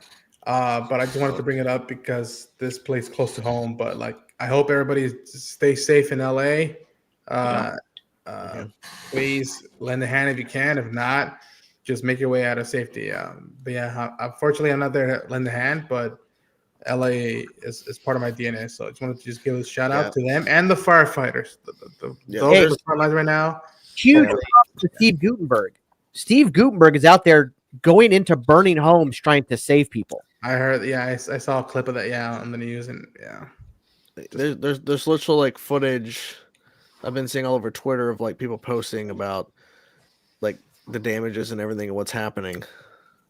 I saw somebody flying into LA and they shot out their window, and it looked like a nuclear bomb had just gone off. Yeah, I was like, holy shit, and I was like. It was weird because like it wasn't even on the news for the first day and a half. Like it wasn't something like I'm over on the East Coast. I didn't even hear about it till it was like, oh shit! Like this is like it's got really bad. Like I'm like why? I mean, I know like wildfires happen just about every year in California. That's no excuse not to cover it. Like it's still something we need to be aware of. And like you said, there's that everybody out there. Yeah. Like there was like stuff they had planned like world premieres or something, and they canceled all those. And I mean, first and foremost, safety is the big thing. Yeah. So I think out there, but in LA. Yeah. I think right now the casualty list is unfortunately up to 10. It's bad. Yeah, it's just terrible. And honestly, I didn't even. How long has the fire been going on? Because I only heard about it like starting. 2 days, 2.5 maybe. Okay. It started yesterday morning, the 7th. Yeah. Okay. Yeah, and there's a lot of people like talking about who like, because like they're like I get this point like they're trying to go after insurance companies that canceled out of California like last year and shit, and it's like because like there's like they're homes that were affected that were insured by these companies. Like I see a lot of people like trying to throw blame at them. It's like they didn't cause the fires and they wanted to insure these homes, but like I guess the governor or something didn't allow them to insure certain fire stuff. Like I don't know. It's a weird like miscommunication is being spread everywhere. Like that's my big thing is an issue. Is there's like, a lot of information. Yeah, that's the problem, and it's got to be consistent. But obviously with the internet, that's not a thing. So everyone's just trying to throw blame about whoever they can throw blame at. I think the focus needs right now is to get to safety and try to help people. Yeah. Let's not like start attacking other things. Like I think we all need to come together, not like be divided and keep causing problems is the issue. Exactly. Yeah, I work in the industry actually, and they have completely stopped writing policies essentially in California and Florida, which is just it does suck because so there are people who their houses, everything they own is just gone, and that's it. And your life, I mean, where do you go from there? So like I do understand people just have like frustration and probably rage that they can't direct anywhere, so it goes at the insurance companies, but they've just stopped writing the policies. They don't know what to do, so it's really bad, especially in Florida. My best friend, my ex-wife, I know that sounds fucking weird, but she is my best friend and we still talk every day. She actually does insurance in Florida. She lives in Florida, does insurance in Florida, and she said she gets off the phone every day crying. Yeah, it's bad. It sucks. Yeah. Hopefully stuff settles ASAP. Yeah. And weirdly enough, we have all that going on in California, and here we are. I'm in Tennessee, and I'm about to get snow. Yeah, a lot of friends on the East Coast are getting the snow now. Yeah, I think right now it's the wind and rain in my neck of the woods. But we went from getting maybe 1 inch on Friday to today's report that we're going to get 6 inches on Friday, which I'm okay with. I love snow. I love snow, but it's weird. Yeah. It's weird because even though I have moved further north than Florida, I'm in southern Tennessee. I'm in Chattanooga area. I'm at the border of Georgia and Tennessee. I'm not in a snowy area, and then to get snow in early January, that's crazy too. Wow. You're stealing our snow. I'm from Rhode Island, and we usually always get tons of snow. Yeah, here in Michigan, it was snowing on and off today. Not like bad, but it was just like it's just the norm Here it's like, oh yeah, it's snowing again. Oh well, you know. Again, I love snow. Like when I was in the Army, I was stationed up in Seattle in that area. And so for the first time, I got to see snow as an adult and everything. That was great because it also didn't snow a lot. Like the most we got was 8 inches one time, but like that was fun. But like I know that there are places that are north of me, like in Kentucky and then a little bit further north, that are getting like almost blizzard level of snow. I think where was it? It's somewhere like eastern Kentucky or like West Virginia or something that got like 18 inches yesterday. Jesus. That's ridiculous. And they're like, these people have no idea what to do. Well, where I was living in North Carolina, like they were so bad at like freaking snow. Like if it was predicted there's going to be 2 inches or 3 inches of snow, they all rush to the store. But Asheville is still recovering. Asheville is still recovering from the floods from the hurricanes. That's where I'm from. Recovering. I have a friend who lives there. They're still recovering, and they're going to get snow this weekend. And there are people without homes still. Like, there's people without roofs. There's like, I lived in Nashville since I was 3, and I moved out in 23. My wife lived in Michigan.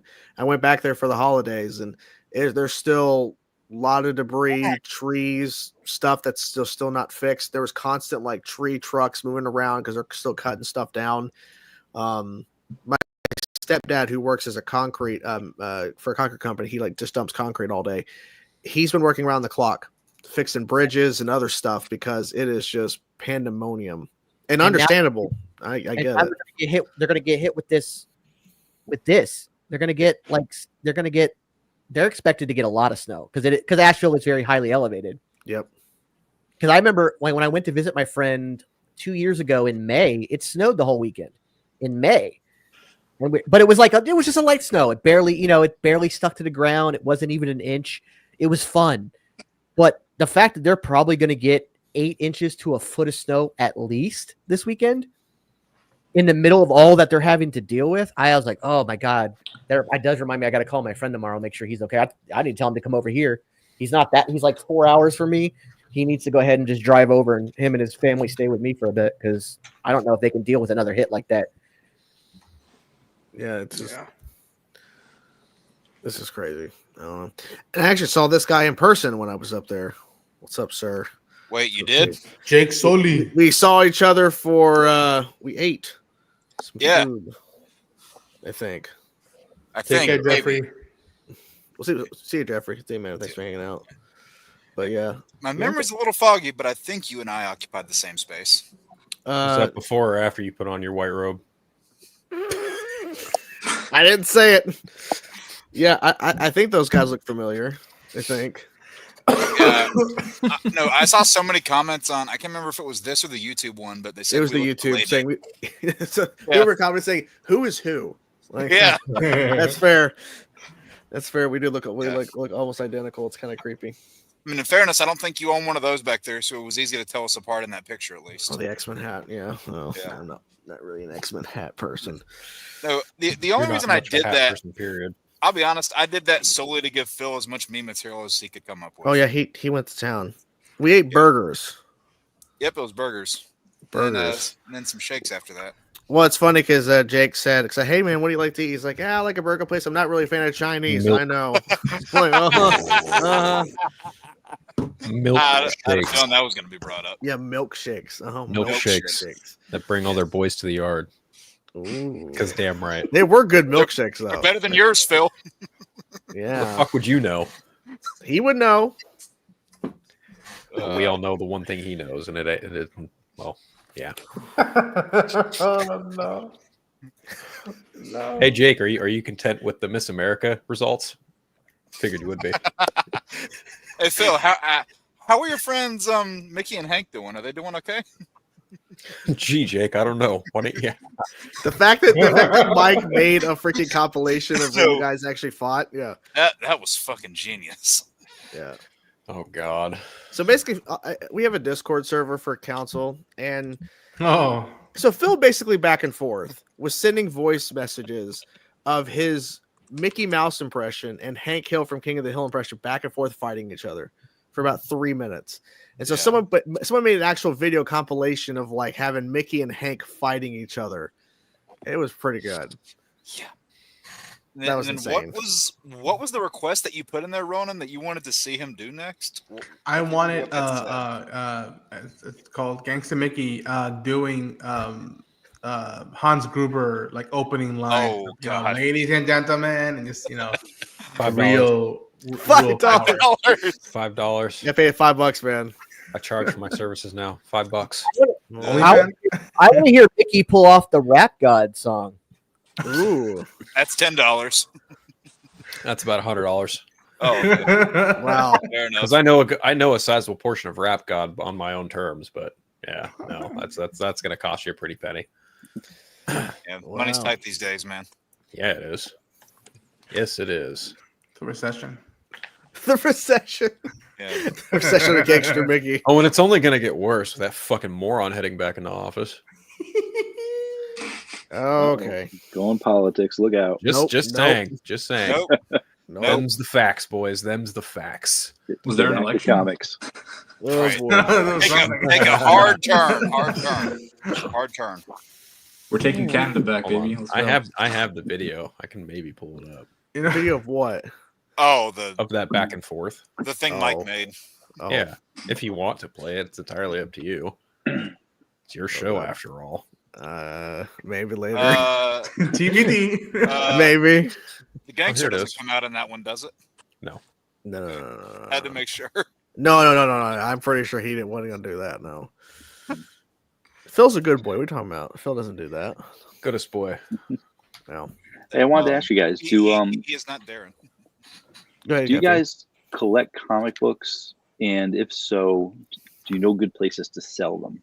All those boxes back there sell. are filled with them, and I got 2 more right next to me.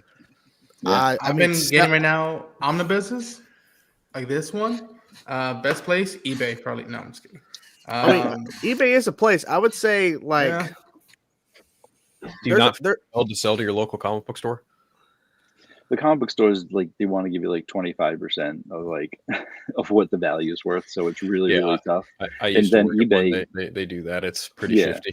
Yeah. So I then know- eBay, I've been reading on eBay things on eBay that basically there is no repercussion because my wife buys and sells on eBay other stuff, and eBay always sides with the customer. So you can send out a $400 comic book, and then they don't pay you, saying that it was damaged or something, and you have like no repercussion to come back and be like, "I just lost a $400 comic book." yeah, and they refund the money. Yeah, exactly. And you can't get it. They just take the money right out of your account. They don't even tell you. I haven't sold on there in a while, but I would say there's a thing called Macari. It's like eBay essentially, Yeah. but I don't know if they've changed their selling Macari- thing or whatever. I would say that Macari sides more with the seller than the buyer.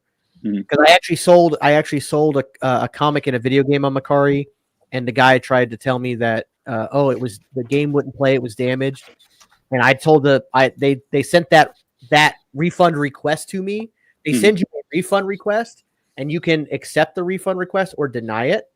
I denied it and gave my reason why. I'm like, the game was not damaged when I gave it. You can see in the pictures it's not damaged. And Macari said, okay. And they rejected his refund. The only downside to that is they can still rate you as a poor seller, which can affect your, like, where you place on their. Yeah, when they search. Yeah. But, Right. like, I know of a good comic book shop you can sell to. Unfortunately for you, it'd be a hell of a drive because it's in Florida. Emerald City Comics in St. Petersburg, which is in 2019 or 2020, it was listed as one of the top 25 comic book shops in the country. And for good reason. The people that work there are great people. The owner's really cool. And they give you a really good fair market value for your comics. They kind of check it out online. Maybe they do something online. Sometimes you can send people like a master list, and then they'll give you prices. Look up Emerald City Comics in St. Petersburg, All right. Florida, and see if they do it online. They might do it online. I don't know. Does Facebook's market still work or no? Is it trash? Facebook Marketplace is always going to be trash. It works, Yeah, but it's kind of I mean, up in the air. Facebook, yeah. It's really hit and miss. I've had great results from there. I've had shit results from there. A place I will say as far as comics go, a place that you would probably be able to look up online too. It's a local area near here. It's called Fanboy Comics. I think they do online transactions. So that one's located in Wilmington, so just give that one a search. You can probably find something there. Oh, I've never traded with them, but I know they do online. Is Midtown Comics in New York City? Yeah, Midtown. they do. Yeah. I used to buy from Midtown when I was. do. It was DC. Oh God, was it the Rebirth? I think it was Rebirth. I ordered a bunch of stuff when they first launched from Midtown. So and it was reliable. Yeah, it showed up and everything pretty quick. Yeah. Okay. Every time I go to New York, I try to go to Midtown. That's because it's an awesome shop. It's a pain in the ass because it's upstairs and the elevator is about as wide as a shoebox, so it's very claustrophobic. But the staircase is no wider, so that's equally claustrophobic. But great shop, great people. I've never sold to them, but I'm pretty sure they'll give you fair market value too. There you go. Yeah, I'm pretty sure I'll probably just have them until I die. So I got like 5,000 of them. So I know I'm not going to be able to sell them as bulk because I'll end up getting screwed over on the price and everything. But there's really no way I'll be able to sell them individually until maybe I retire and have the time. So I will say, if Emerald City is willing to do online with you, they love buying in bulk. Yeah, they love buying in bulk.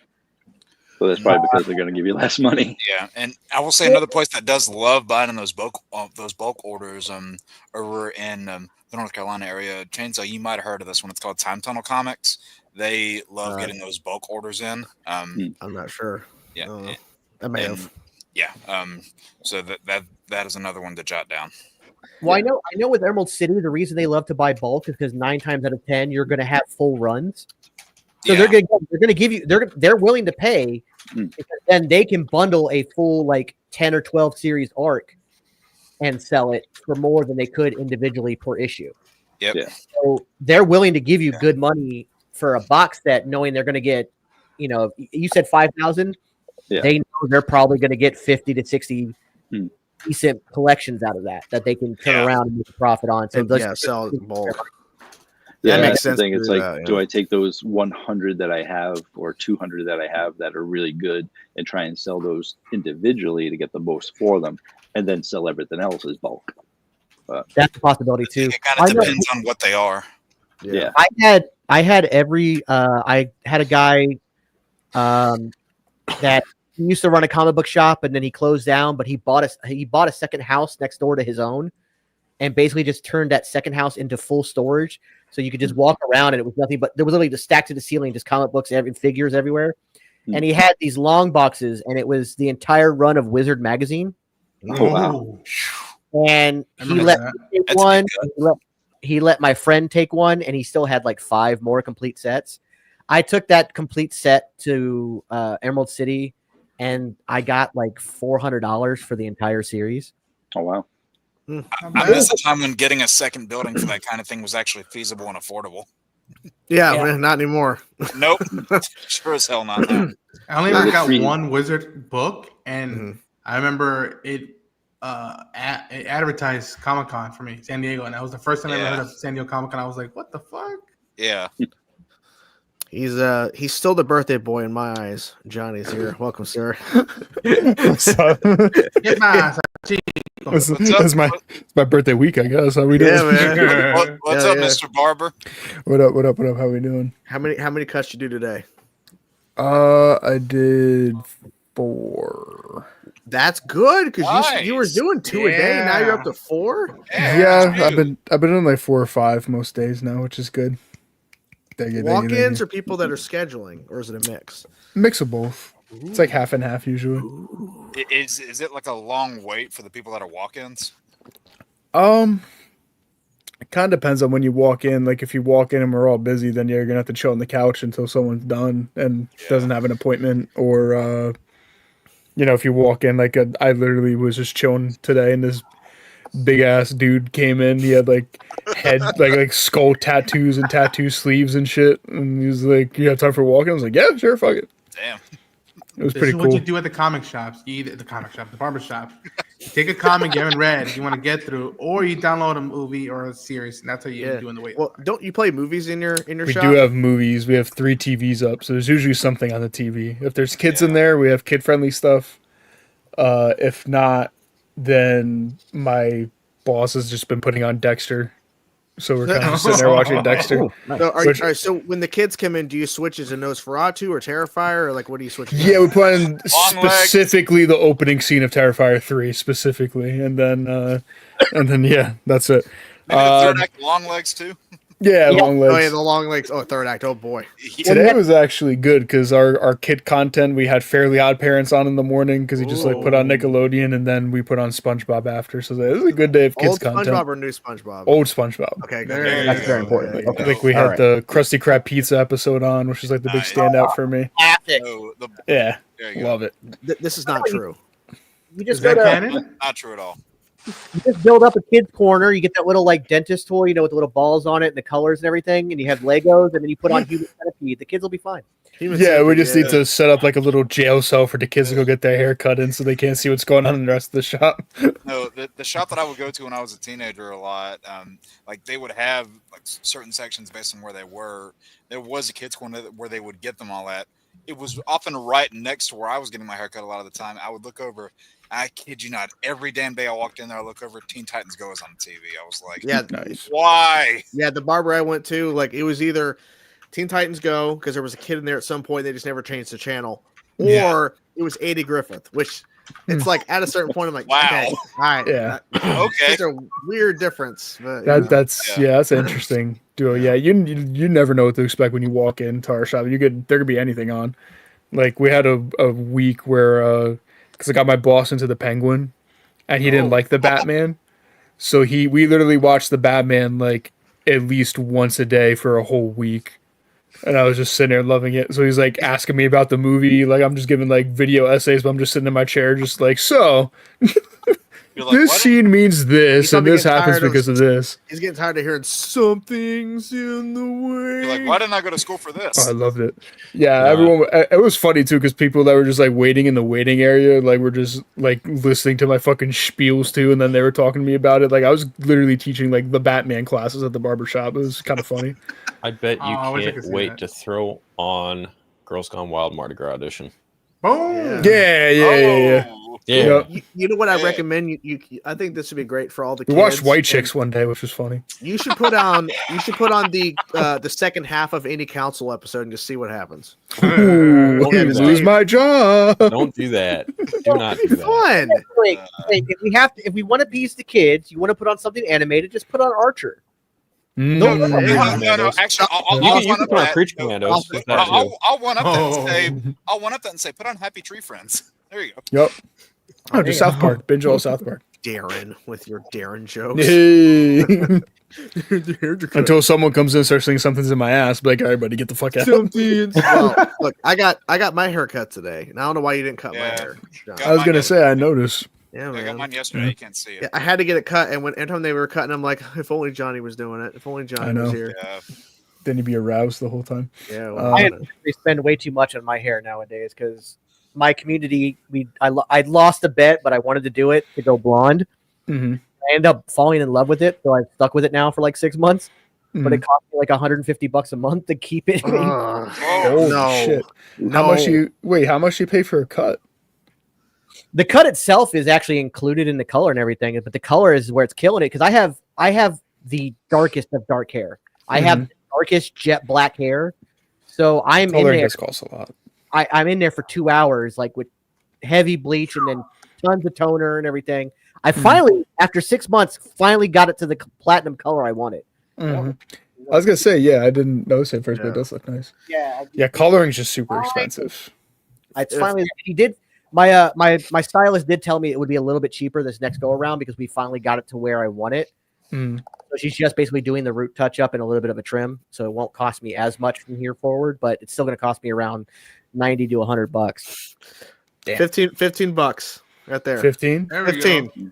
15. But I'm 20. I'm 25. If it's a beard and a haircut, Cheap 30. Yeah. So I have to get my haircut so frequently because it grows back really quick. So like it's a month and a half. All of a sudden I'm back there at the barber and my beard will grow out a lot faster than my hair. And when I notice that it starts getting the curls in, I'm like, okay, now it's time to cut back and start over. I mean, ideally, everybody should get a haircut once a month minimum, but financial. You just want more money in your pocket. You just want more money. No, I was, I didn't do great financially, but I get a haircut every month. Take your hat off. Hi, Draven. Hi, Talada. I got a haircut today too. Oh God. Yeah. See. Yeah. But it was funny because when I went in for my very first time getting the blonde hair, I hadn't cut my hair since COVID. Yeah. It was down to here. Wow. I went in there. She goes, "Oh, are you looking for a trim?" I said, "No, I wanted to go short and blonde." And she went, "Excuse me, what?" Like, get the fuck out. Ponytail for a quick minute. Yours that way. I look like a Viking during COVID. I had a man bun, and then some days I'd have my mom like braid my hair when I was bored, and then my beard was like down to like here. Like I literally look like a Viking. My hair got. What you did when you were bored? My beard is here. My beard is down to here. It is a majestic beard.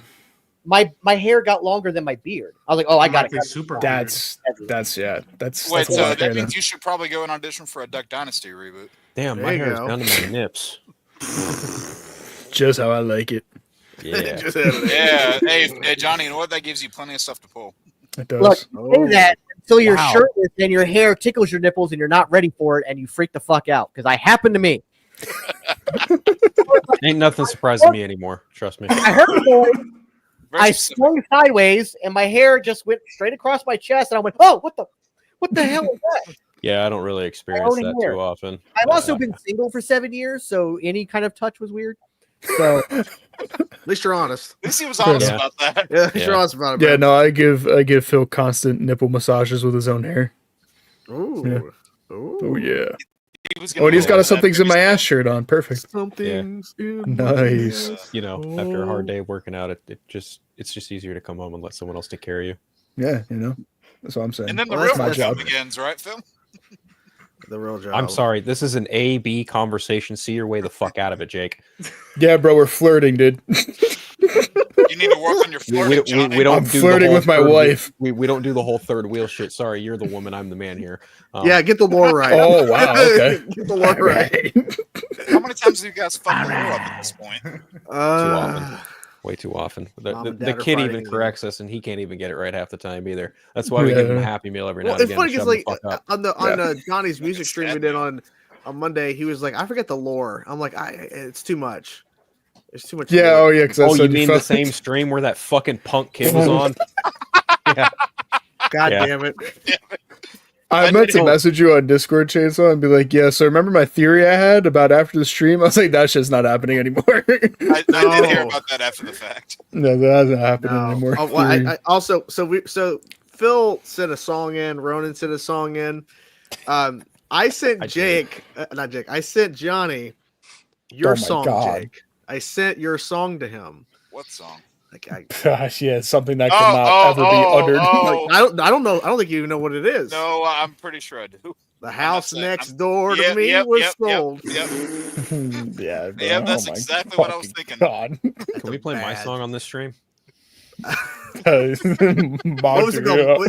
It's like My Dick. It was My Dick. Yeah, it's My Dick. Yeah. Mickey Avalon. It's a great song. That was funny. I want to see Chainsaw react to Meet the Grams. That's like I hope I don't miss that when y'all do that. Like that's. I feel like we have to kind of do that soon. We have to have a Drake and Kendrick lore stream for Chainsaw. Yeah, like I can't wait for him to hear that one. That's gonna be more brain rot than this show is. Look, it would just be me yapping nonstop for hours with like a couple songs getting played. Whenever we do Johnny's playlist of songs for he wants to play for me for rap, I give lore. He like talks more than the songs are playing. Yeah, I give lore, bro. So this is what this means. Yeah, bro. Yeah, it's his commentary on it. I get it. I gotta show off my knowledge. You give more lore than Chuck Lorre on a sitcom? Well, sure. Sure. I definitely know what you're talking about. Sure. Sure, yeah. Sure thing, bucko. Bucko. It's a goddamn joke, goddamn it. Not a very good one, evidently. Yeah. All right. Speaking of God, oh no, I did order this thing a few days ago. Oh, okay. Oh, you're cool, man. The lights block. Godspeed, Spider-Man. Godspeed, Spider-Man. Or something? Trophy, maybe? Participation trophy? Like What? You don't give out blue ribbons anymore? No. You should. Oh shit, he's in the darkness. Oh God. What's up, Draven? It's Draven. Well, look, guys, it's Mandark. World. Look, guys, it's $5 Mandark. everybody can say Draven's that world. correctly. Mandark. Draven's world. Yeah, because last time that you were in the darkness, someone thought you like just walked into nothing. It's like, no, there's a door there. That was funny as shit. There was a door. Wait, you have a so door? it's Mandark, who's Dexter? Probably you. Yeah. Hell Yeah, no. probably you. You're probably Dexter. Yeah. No, definitely not me. No, Who's Dee Dee? probably you. Actually, Dexter's way smarter than you. Never mind. You know who I saw today on TV? I saw Doug Diggadome. We were watching Fairly Odd Parents. That made my day. With a B. I was giving a haircut. I said, "Hey, Doug Diggadome," and I was like, "Oh my God!" It's And then I balded the guy because I saw Doug Diggadome. Dibadome with a B. Dibadome. Dibadome. Dibadome. Dibadome. Owner of the Doug Dibadome. Dibadome. Doug What a guy. Owner of What a Dibadome. fucking guy. Yeah, there it is. And fucking Mr. Crocker. Fairly Odd Parents! Yeah. What a show. Yeah, I missed that show. that's a great show. I didn't Man, see the Butch Crimson Chin. Butch Hartman was fucking on another level. Holy shit. What a guy. Also love Danny Phantom. That was a great show too. I didn't watch that much of it, God, but what I great show. watched, I liked. Yeah. I It's a watched great Chalk show. Zone for a I little didn't bit. watch that Chalk many Zone was episodes, but I had the theme like ingrained in my head. Danny Phantom. It's a phantom. Or he's a phantom. He's just 14. Well, all my friends had cartoon nicknames. That's why I was Johnny Bravo. We had a Tucker in the group, which is kind of funny. Yeah, that tracks. It was pretty funny. Nice. It was the most accurate See, you're- one, too, you're because lucky. glasses and hat backwards. You got cartoon nicknames. I got fucking Phil the Future. Well, I was going to say, you probably got Dr. Phil. we had Johnny Yeah, I heard that Bravo. one We before, had too. Tucker. One of my best friends is Bernie Mac. Oh, there you go. And then we had Don Cheadle. There you go. Nice. Yeah. Yeah. Even though he didn't look like Don Cheadle at all, we just kind of landed on Don I Cheadle. always got on the there. Avatar nickname and I fucking hated it. Jake Sully. Yep. Oh, it is Dimmadome. I'm wrong. I thought it was a B. Hello, sir. Timmy Turner. My name is Dunsdale Dimmadale. Dimmadim's no you Ditto. Dimmadome. Owner of the What the fuck? Dimmadale Dimmadome. Thank you for locating my That is- long lost son, Dale Dimmadome. Dimsmadome. Dimsdale Dimmadome. Doug Dimmadome. Is that Hey, real? baby, baby. That's not real. Dale Dimmadome. Doug It's not real. Dimmadome. Dale It's don't made it. If there's anything I Never can You do gotta to find thank the, you for trap your service, remix. All you need to do is ask. Doug Dimmadome? The owner of the Dimsdale Dimmadome? Not right. Not right? That's right. Doug Dimmadome. Dimmadome. Dimsdale no. Dale Dimmadome. That's all it is. For a fucking minute now. Talk about being a fucking menace. What? I just remember how surprised I was when I found out that Timmy Turner was a woman. I was like, wait, Yeah, what? Tara Strong. Yeah. I thought that too, but then when I was listening to it today, I was like, how did I ever not realize that? I was like, Yeah. that's pretty obviously like, I don't know. I was like, yeah, that's Tara Strong. Yeah. I was the same way with Ben 10. Oh, you got to Oh, remember. yeah, Oh, she it's the was same Ben. thing? Yeah, she was Art- Ben. Oh, I didn't know that That is either. a I didn't girl? watch Ben 10 though, to be honest. So Wrong. Well, she was one of them. I know she wasn't. Yeah, she was original Ben, and then when he grew up in Alien Force, was the he kid one. became Yuri Lowenthal. Yeah. Hmm. Yep. Bart Simpson has always been a woman, and people didn't Yeah. realize that forever. Yeah. Yep. yeah, I didn't notice that till someone told me. Was Jimmy Neutron voiced by a girl, or is that a guy? No, Jimmy Neutron also. That's a guy, I think. Jimmy Neutron was voiced by a dog. Hmm. I think. Guys, Google. No. No. Google, what do you think? Google is right Okay, at your Google. fingertips. Okay, I'm Fucking looking it up right now. utilize it. Who voiced Jimmy Neutron? Let me look. There you go. Someone with a brain. Voiced by voiced by Debbie Dearberry. Yeah, so a woman. Yeah. Debbie Oh. Dearberry. Wow. Debbie Dearberry. Okay. Look at Dairy that. Berry. Dairy Berry. That? No. Dog Dimmadome. Doug Dimmadome. You know what? Draven kind of reminds me of Mr. Crocker now that I really think about it. Yo. God damn. Please. Oh, I'm sorry, Draven. Did I put you on the spot? My bad. No, Just- I mean, just- Like I'm kidding. sorry. I'm not. I'm really not. maybe in like 10 years, I might look even more like him. Yeah, your hairline's gonna recede, might turn black. Yeah. Oh, and then I also saw fucking Catman by Adam West. He was one of the episodes. Yes, Oh, he's yeah. in Yes, multiple yes. episodes. And Chip Skylark. So I saw. I just need the Crimson Chin. If the Shiny Crimson teeth. Chin popped up, I would have saw Shiny everybody. teeth. Yeah, my shiny teeth. That's on my Spotify. Yeah, I heard shiny teeth. It's our plan. It's like, oh my god, Yeah. what a generational titty slapper. What a banger. Jogging bun strangle. Yeah, him too. And the literally. Pixies. Pixies. Yeah, Yeah. I just missed the was it Juanissimo oh. or something? The sexy fairy. Yes. Juandissimo? yeah, Is that his name? Oh, yeah. Wanda What a Zex. guy. Yeah, that guy. Yeah. You know how Fucking buff as shit with the Let's ponytail. know how I am, because like your guys is like Catman and all that. For Mhm. me was Toastman from Ren and Stimpy. Yep. Mm. Yeah, that was another one. Like, Yeah, I didn't see Ren and Stimpy really. By Ren the and Stimpy is by the way, fucking classic. by the way, let me say that as a 8, 9, 10-year-old, I should not have been watching Ren and Stimpy. The fact that show somehow got marketed towards children blows my mind. It's the exact same thing with Rocco's Modern Life.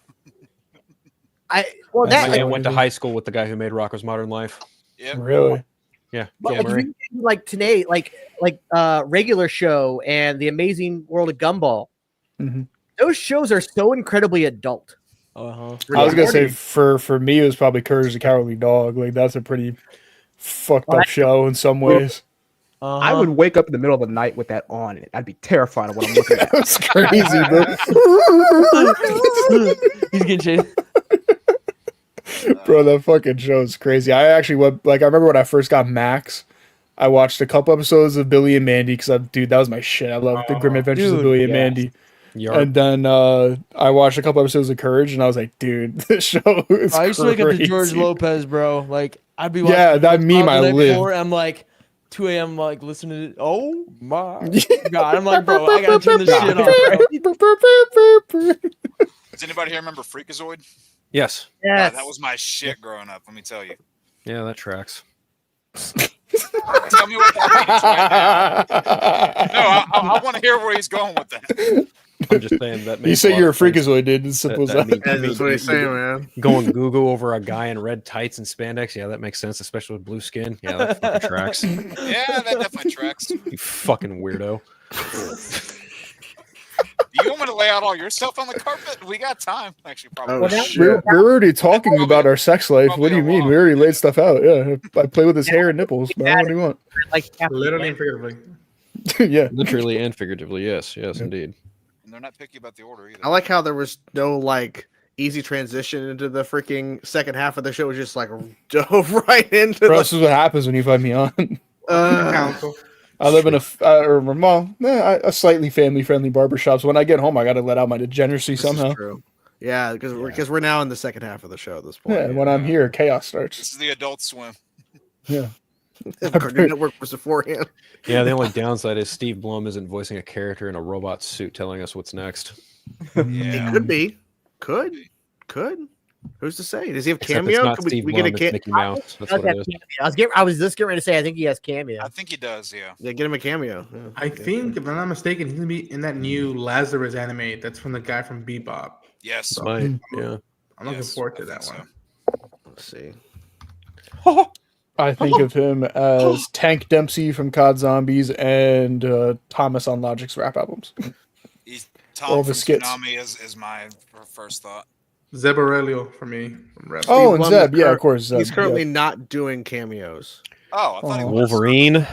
Wolverine. Wolverine. versus Wolverine with whew. Oh, Yarp. yeah. Wolverine in the X-Men was amazing. Yarp. Yeah, but that Hulk versus dude. Wolverine movie. Oh yeah. I think that was Nolan North's first time as Deadpool, if I'm not wrong. Yep. I think Yes. I know a guy who worked on that. I think You might. Yeah, we definitely know. didn't talk to him. You might have No. crossed paths. Yeah. may have crossed paths. Maybe. There definitely was not a dream about him coming back on the show. That's only. Oh, he God did have a damn it. Yeah, he did have a dream. Yeah, that's true. I love Nolan North. Side note. Just what a guy. Right, bang. Yeah, I think my debut to the voice of Deadpool, I think it was John Kassir, who was the voice in the X-Men Legends and Ultimate Alliance games, and then Nolan North came after that. There you go. At least I think I said his Wow. name correctly. I hope I did. Wow. I just think of Nolan North as Rick Toffin, and then obviously David from The Last of Us, which is a nice segue into how about that Last of Us teaser, huh? Bro, I've been waiting for my you man to definitely use didn't do that on accident. Yeah, I promised Ronan that we're going to make it happen on Wednesday, so here I am. That's also what I do. I finesse The Last of Us into the show somehow. What a random thing to drop. It was for his birthday. That was bro. It was a beautiful birthday present. It was like a little rub and tug, bro. I was just sat there on my couch and I ejaculated everywhere as soon as it started. With your parents in the room? Yeah, bro. And then I turned it on. I showed my parents the teaser. It was so funny because I was sitting there watching it. I was like, "Oh my god!" And my dad's like, "What the fuck is wrong with you, bro?" And I put it on. He's like, "That's what you were flipping out about?" I was like, "Yeah, you don't understand." He's like, "Yeah, that was very underwhelming." I was like, "No, you just don't get it." He said, "What's wrong?" And you're like, "Oh, Papa, we don't have that much time. We don't have much time to go through all this." And then the fucking Last of Us Twitter account gave me a little winky emoji. I was like, "Dude, my day's complete." They give you a little wink and a Yeah, awesome. tug. Yeah, that was a rub and tug, bro. The teaser, and then they winked at me after. It was a little, finish, happy ending. I got great. relatives saying like, "We can't wait for season 2," and I'm like, Bro, be careful what you wish for because you thought season 1 was rough. yeah, that's why I've been Nothing's gonna happen. The fuck you talking about? yeah, they're just gonna walk around for a season. They're gonna walk around. It's a never-ending hallway. How many episodes? Do we know how many episodes it's gonna be? Do we know? 7. Yeah.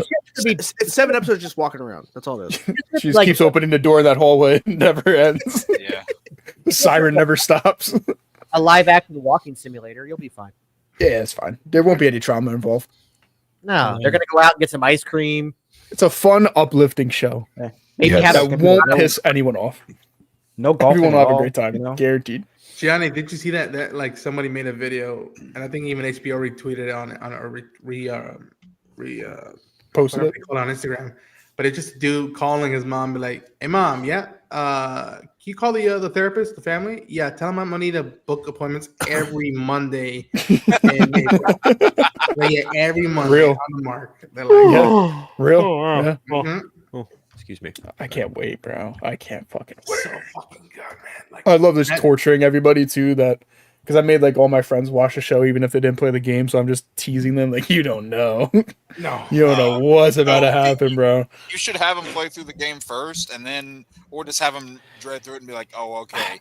I've been trying to have my friends play the Last of Us games for probably about a decade now, and they never have. But they did watch the show when it came out, so now I just get to tease them.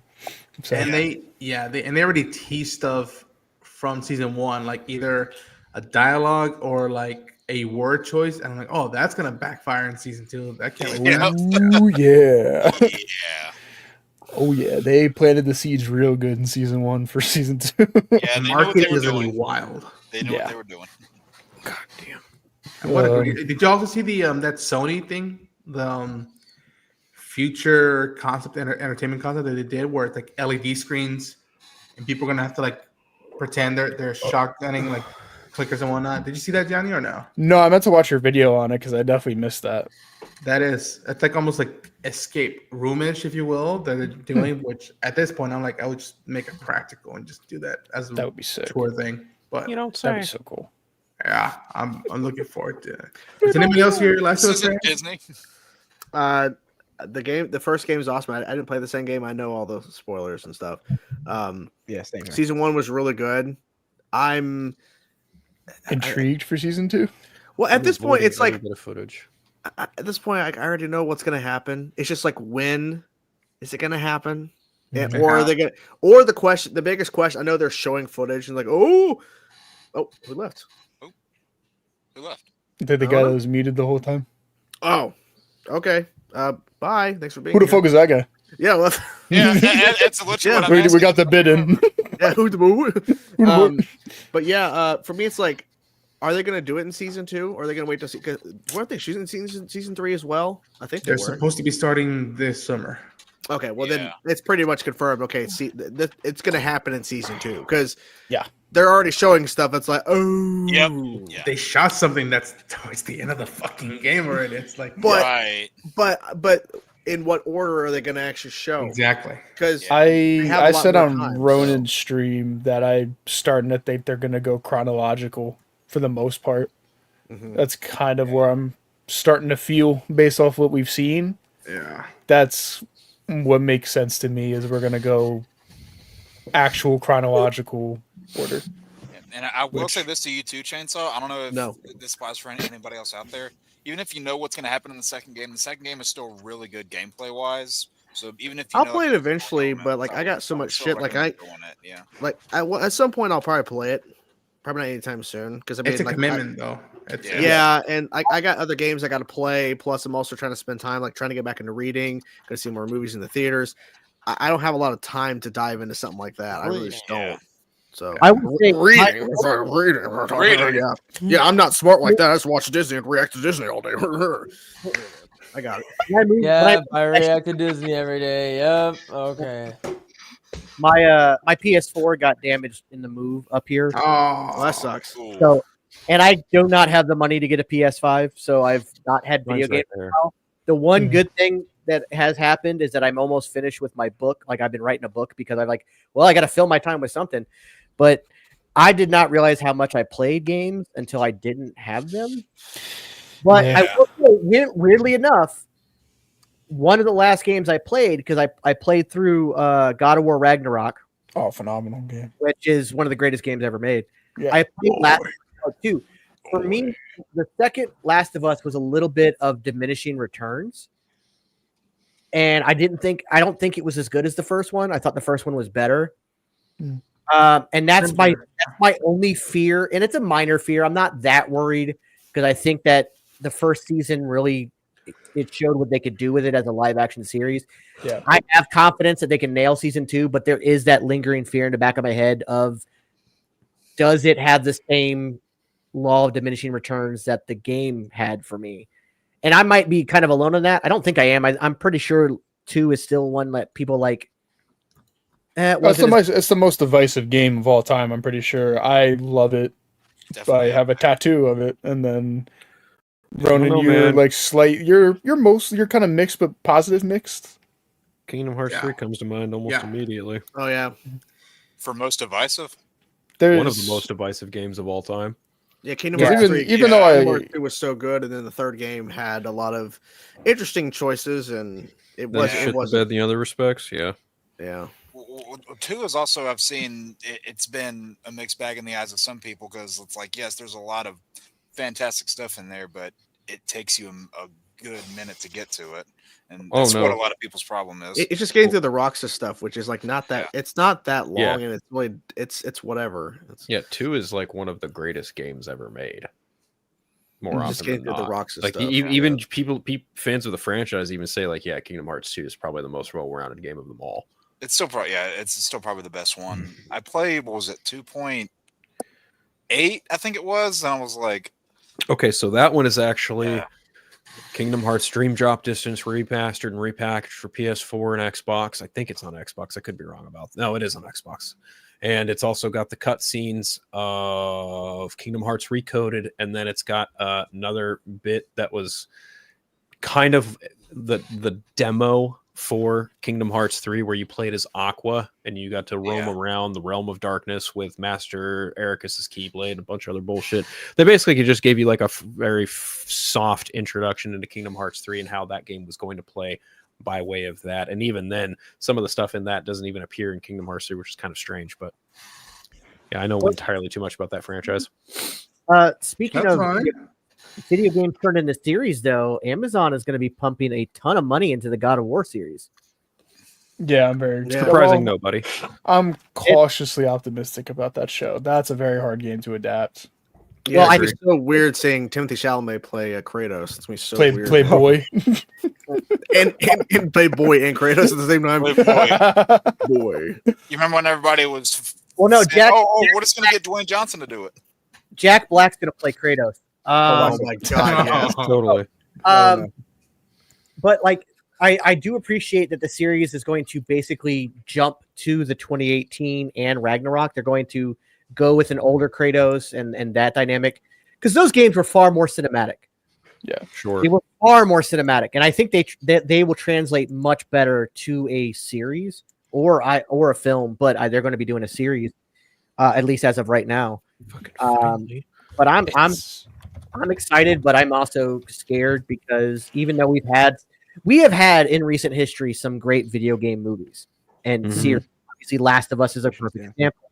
The Sonic films are a great example. Castlevania, I still think the show Castlevania. first few seasons- Yeah. Arcane. But as far as like live action adaptations, we're getting better. Like we're getting out of the Max Paynes and the Assassin's Creeds and the original Super Mario Brothers film, which I still think is a cult classic and fun to watch because it's so bad it's good. And the fact that John Leguizamo and Bob Hoskins were drunk the entire time makes it even better to watch. But the only way you get through acting on that movie. Mario, Luigi Mario. But there's still a lot of fear there because we're still in the infancy of good transitions from video game to live action, and God of War is a big step. Yeah, that is a massive game to try to. Last of Us, great game, big game, not iconic. Like the characters are iconic, but not iconic like a Kratos. You know what I mean? Kratos is a symbol of PlayStation. Like he's an icon. Mascot, yeah. You'll have a lot of those IPs where the character is more recognizable than the game itself.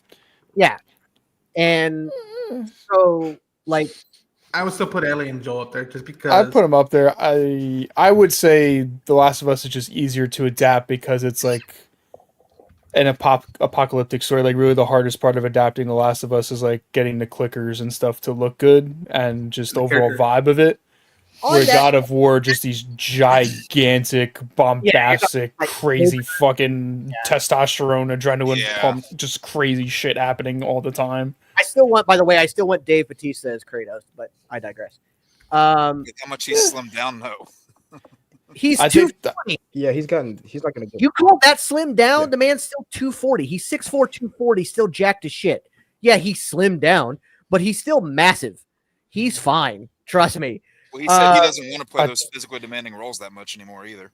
He wanted Gears of War for the longest, but I still think they could talk him in. I still think they could talk him in the Kratos. I think Amazon would throw the bank at him. But I think the casting of Kratos is going to be very telling about how the show is going to go. Yeah, but like speaking of that though, like we talk about cinematic trends. Like Last of Us was a very cinematic game. It translated well. Uncharted is a very cinematic game that didn't translate for fucking shit because they just tried to jam everything into one film. And the casting was atrocious across the board, pretty much. They took the wrong approach. Yeah, but why is it that the Resident Evil games, which I will say that the Resident Evil games are some of the most cinematic and literally cinematic. Like they tell a story that you can literally just copy the game script, touch up the dialogue because we don't need another Jill sandwich. But you could touch up the dialogue and just take the game script and put it to film. And yet every Resident Evil live action adaptation has been so far away from the actual product, the actual IP. It's astounding. I think it also goes down to the studio behind the games and how much power they retain and how much willingness they were keen, because I know I can't really speak for Naughty Dog. I don't work there, but like I remember hearing how the longest like Neil and them were like, no show, no movie, and it wasn't until first Sam Raimi wanted to do a movie, and they had signed off on it. They're working on the script, but even Neil himself said like I couldn't bring it down to at the minimum 2 hours, 2 hours and a half. Like, there's no way. That's basically the opening and a little bit of the first encounter when Joe and Ellie meet. And that's probably about it. And like you look at it now and how they, for a while, they said no. That movie never got made. And it wasn't until Chernobyl that like even Neil tempted the idea. And then he heard how much Craig cared and respected the source material that led. And then you put HBO behind you, and it's like it's too easy to not fuck up, and you'd have to go out of your way. And I feel like, again, I can't speak for the Resident Evil fan base and the people behind those movies, games, but I wonder how much control they were willing to keep or didn't have at all, because franchise, they had to have had none. Because the thing is, like, you could literally translate Resident Evil 1 into a 2-hour film. I did it in high school. I wrote a script, translated that movie into a 2-hour film. It was very easy to do. I used that to get an A+ in my script class in film school.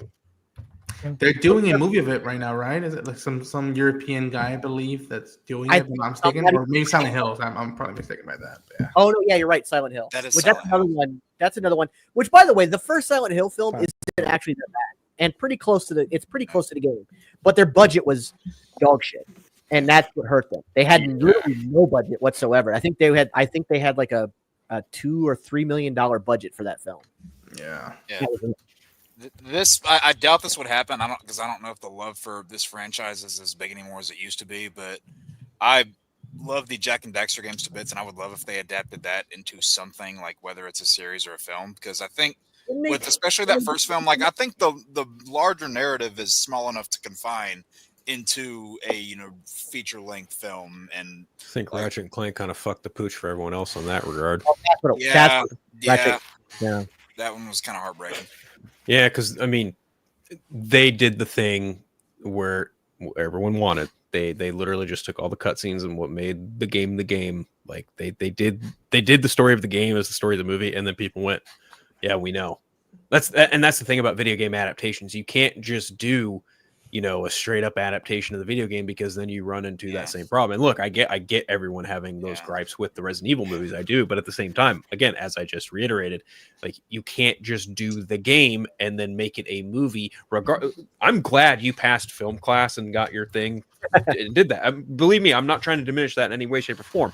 But when it comes to a big budget production of that scale, and it comes to these IPs, you cannot do something like that, because again, you're just going to run into the sentiment of, oh, we've seen this story already. Look at the Mario movie, the new Super Mario Brothers movie. Case in point, they did not just flat out do then again, that's pretty easy because there's no story to Mario Brothers or Super Mario Brothers. The difference is, though, if they had done Ratchet and Clank as a live action, I think people would have been more accepting, because it would have been out of this. By doing it animated, it just felt like you were watching somebody do a Let's Play.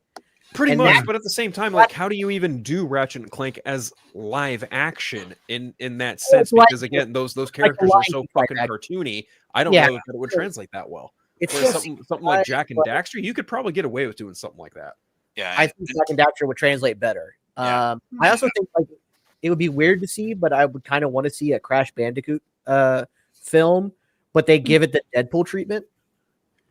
Okay, let him go fucking nuts. That's why I think it's a good showcase of you do The Last of Us and do as much as you can to honor the source material, and then Fallout, where you bring in the world as much as you can and you make an interesting story that then you have connective threads. Literally the last Fallout scene that worked was they showed you how Fallout happens. Yeah, they took an element that wasn't necessarily they took an element of where Fallout hadn't necessarily been touched in the games, and they're like, well, how exactly does all this happen, and how can we still confine it and make it sensible and canon to those games too? And that's the thing that makes Fallout even more awesome, is you can look at the events of that TV show and go, oh, that's exactly how you get to Vault 76, or that's how you get to Vault 33. It makes sense. Vegas. But at the same time, bingo, season 2, that's where they're headed for sure. But that's the thing, is they went, okay, how do we avoid doing those stories, telling our own story, but also making it feel authentic and canon being the loose word there, to this iconic franchise. And I think that's something that you have to kind of do on a case-by-case basis. I mean, for crying out loud, look at Sonic the Hedgehog.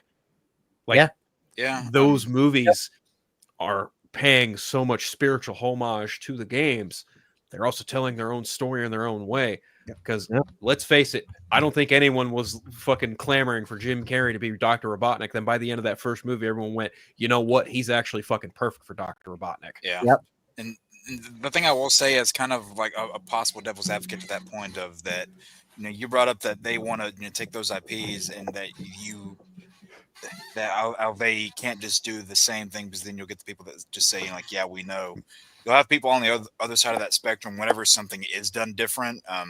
And the example that I think of for this is the 2021 Mortal Kombat movie.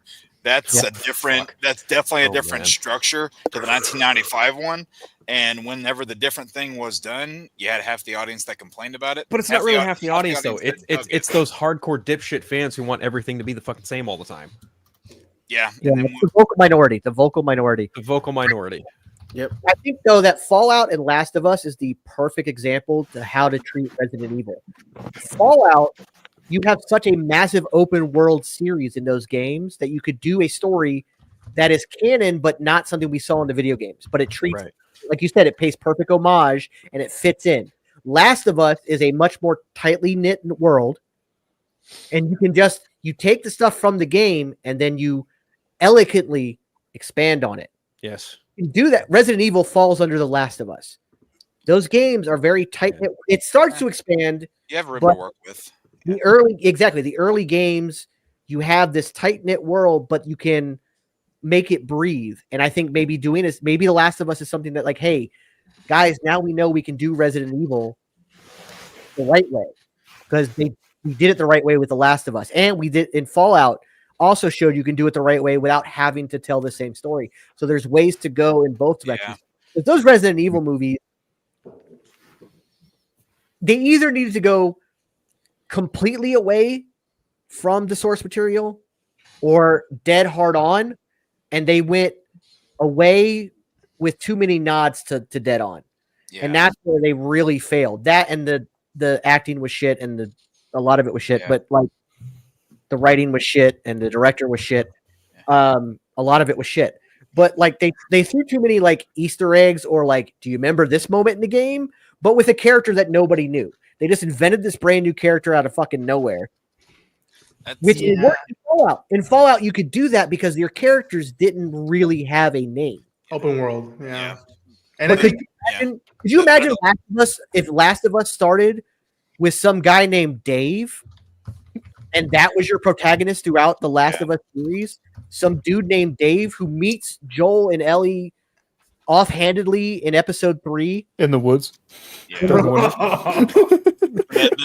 same sort of thing doesn't work though. When I'm just going to use this series as another example. You were talking about how it's too far away with too many nods to Dead On.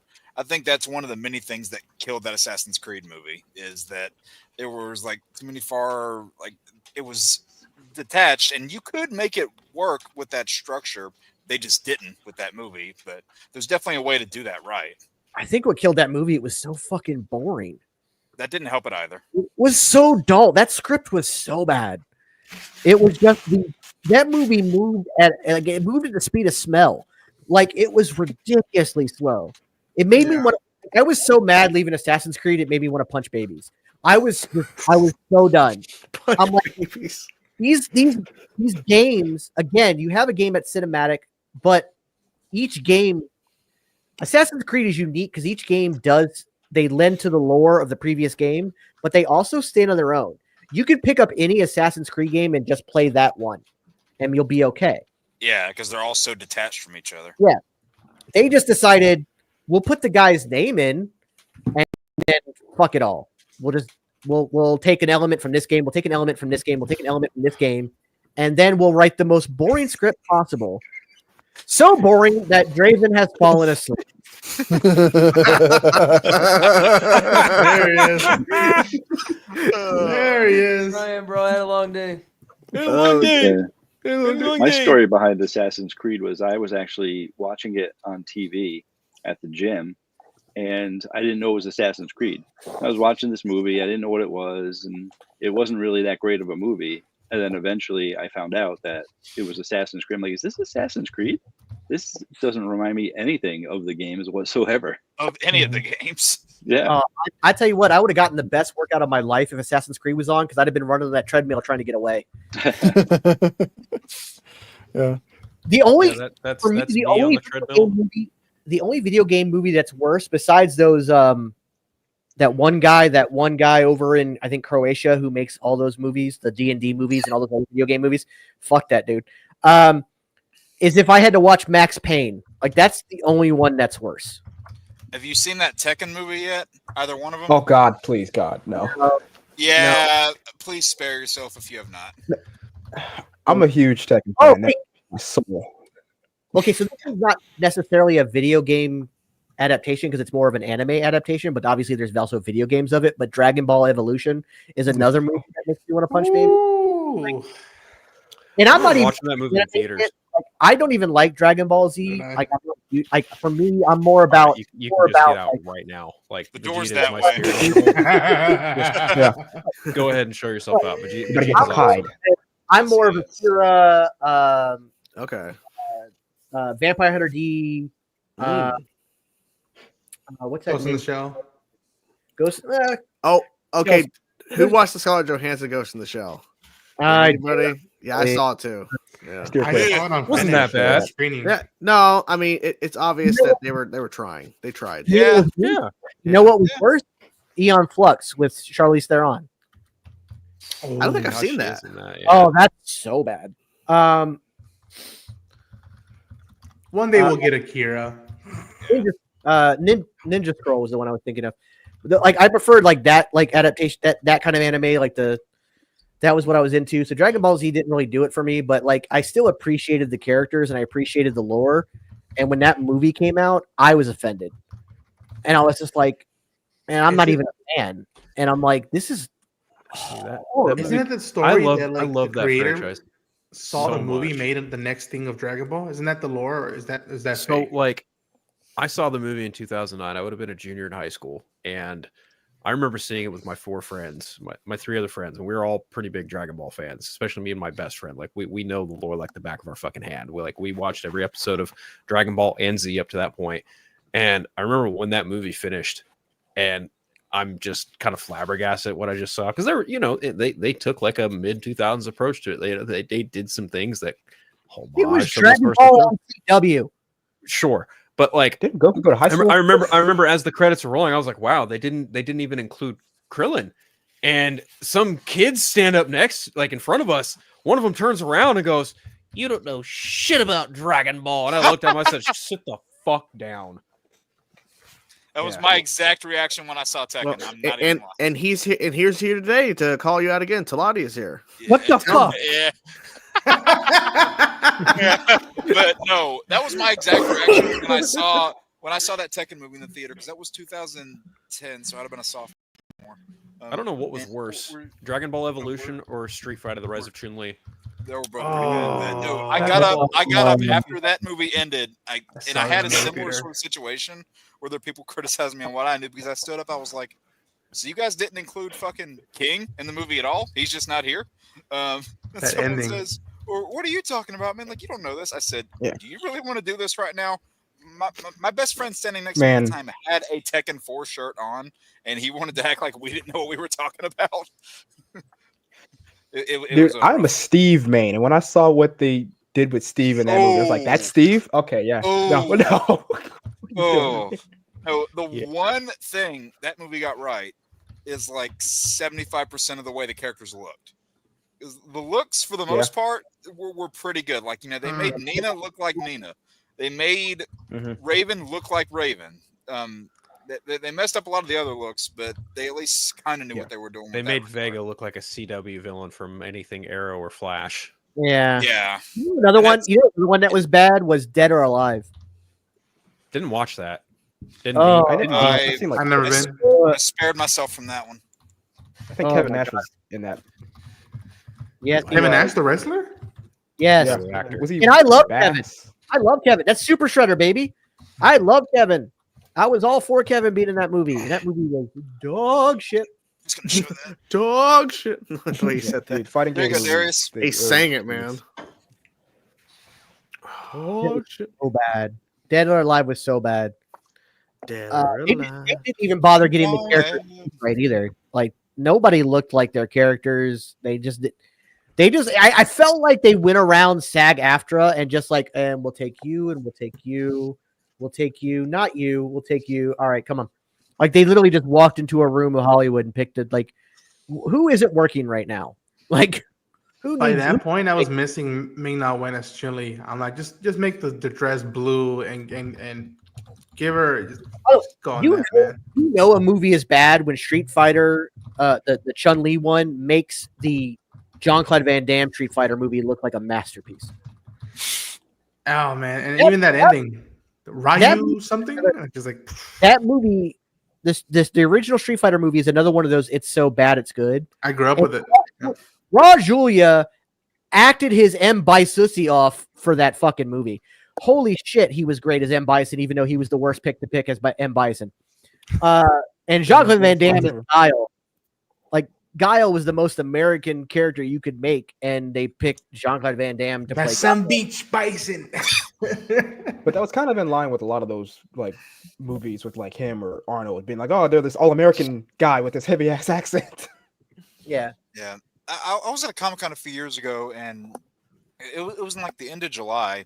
This guy had the most genius idea for a Street Fighter cosplay. He's walking around dressed as E Honda, just bare-chested in a towel and sandals. I was like, this dude's a fucking genius because it's so hot outside. He's not going to be sweating at all. Jesus. But Hey, I guys, had to give it to him, though. That was creative and it was practical. Aren't they making a new Street Fighter movie, by the way? I think I've heard it's been talked. I don't know if It's been in talks, yeah. The guys from Talk to Me and what are they? The YouTube channel. What were they? Oh, Rocka. There we go. They were attached to it. Yeah. Wake up, Draven. Wait, Draven, wake the fuck up.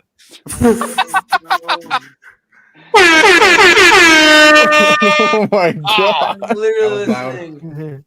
Hey guys, I gotta get going. So. Next week. Whoa.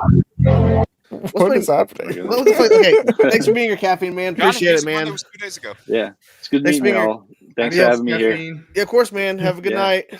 Don't talk shit about me when I leave. I know you No, guys. never do that. We never do that. Who the hell's that guy? Yeah. Who? I don't know. See you, man. All right. Thank you so much. Have a good night, guys. Bye, guys. Yeah. See Who you, the man. fuck was that guy? I think You didn't say it. Draven said it. I can wake Draven up. Nice. Hey, you're playing GTA, man? Oh. Yeah. Nah, the guy has been playing Red Dead.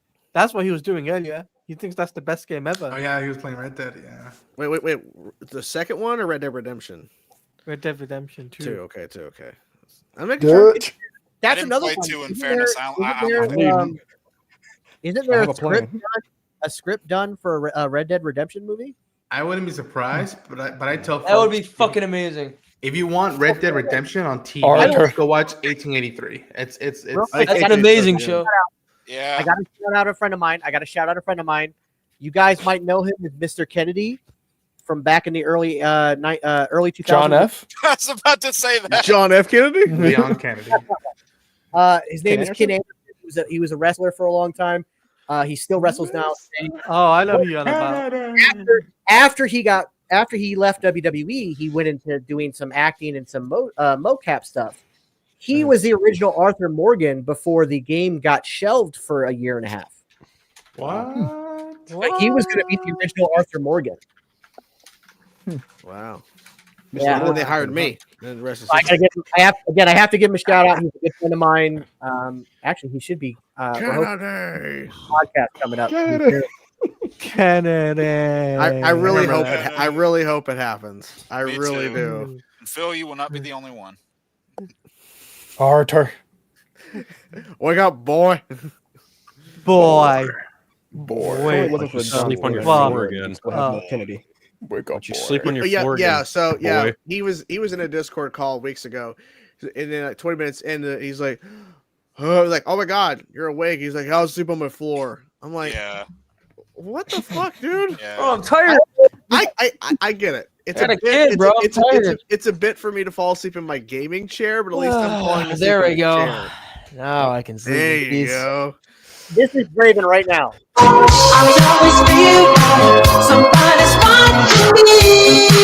Copyright. Your stream is canceled now. I've been doing this long enough. I know exactly how long to play a clip before the copyright. All my songs, I have them set up to just. Nice. Oh my god. What is the time frame? Less than 5 seconds? Give Draven 10 minutes and he'll pop off. It has to be under. It has to be under 6.5 seconds. 6.5 seconds. Him just falling off. I'll be right back. You be right back. Go fall asleep, Draven. He's gonna fall when he gets up. Like I just love how he just like leaves and like doesn't turn off his shit, just leaves it. Hey, he walked into nothing, right? You walked into nothing, Fucking man. You mook. walked into the wall. There's a door there. You start hearing him taking a shit. Fucking mook.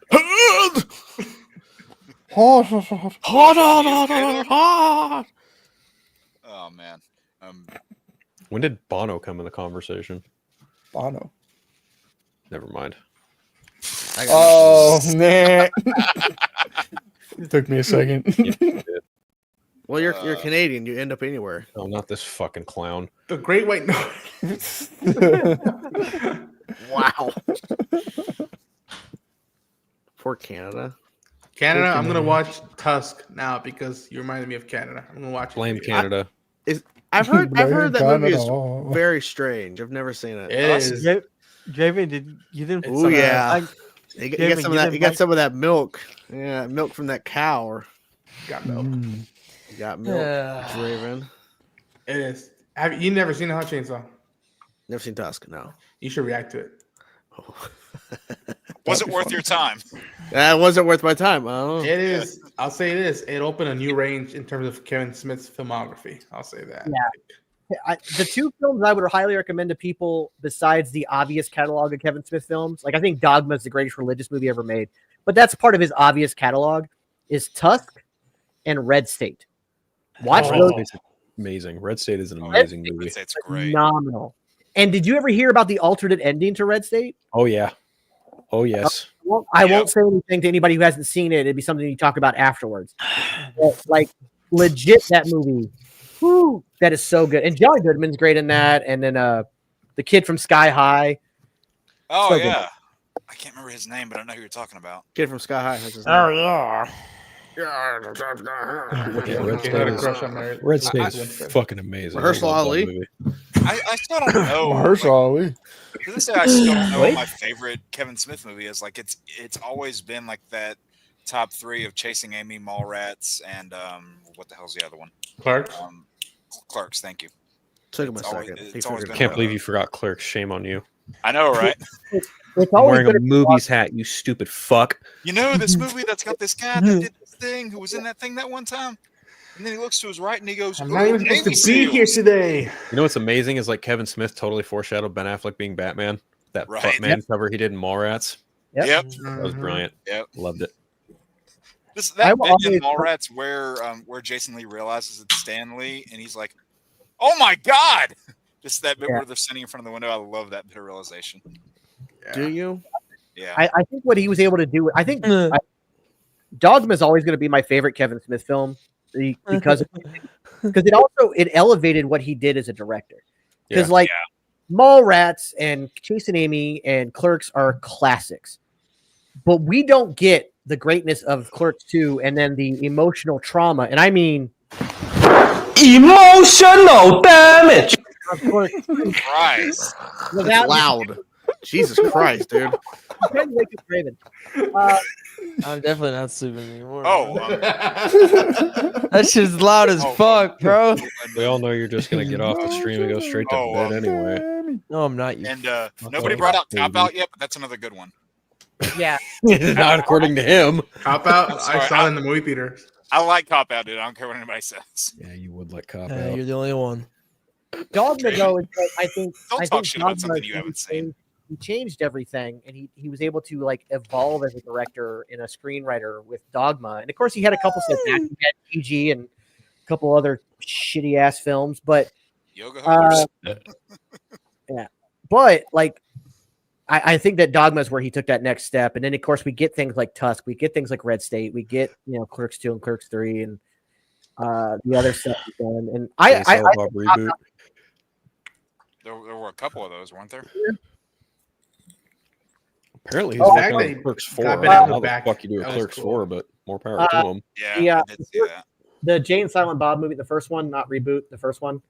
I actually, Strikes Back. Strikes Back. I won that DVD by calling into a radio contest. The radio contest was, what is the most terrifying sound that you have ever heard? And I called in and said, the way they make rabbit's fur for like rabbit feed and for like jackets and stuff, they skin rabbits alive. And the sound of a rabbit being skinned alive, the scream they make is the most horrifying sound ever. And the guy on the radio decided to like look it up and play it while I was on there. and he like almost pissed himself in fear. And he's like, "All right, you win." He's like, "No more calls." He's like, "No more calls, you win." So then I got the DVD for free. So what's the noise? You don't want to hear it. Jesus Christ! I'm gonna look it up. You don't want to hear it. Bunny. Fucking Mook. Death noise. Fucking Mook. I actually don't want to What's, hear it. what's I'm that gonna sound cry. like? Gee, I wonder. I might actually Just Bugs Bunny cry. screaming. That's all it is.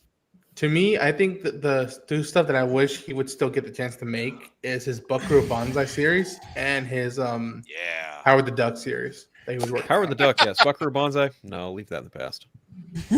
I love the original Buckaroo Banzai movie because again, it's another one of those. It's so bad, it's good. It's also Jeff Goldblum and Jonathan Lithgow and a bunch of other people that like All Star. Oh, yeah, that is Lithgow. Yeah, just leave it right in the past where it belongs. But also, Back to the future. the theme song to that movie is great. It's so weird and just nonsensical. I love that movie. Yeah. It's like They Live with Roddy Yeah. Piper. God. Yeah. That's Oh my movie. god. Oh my god. Oh my Sure. god. Something that I think is going to be a hit, and I can't wait to see news come out of it.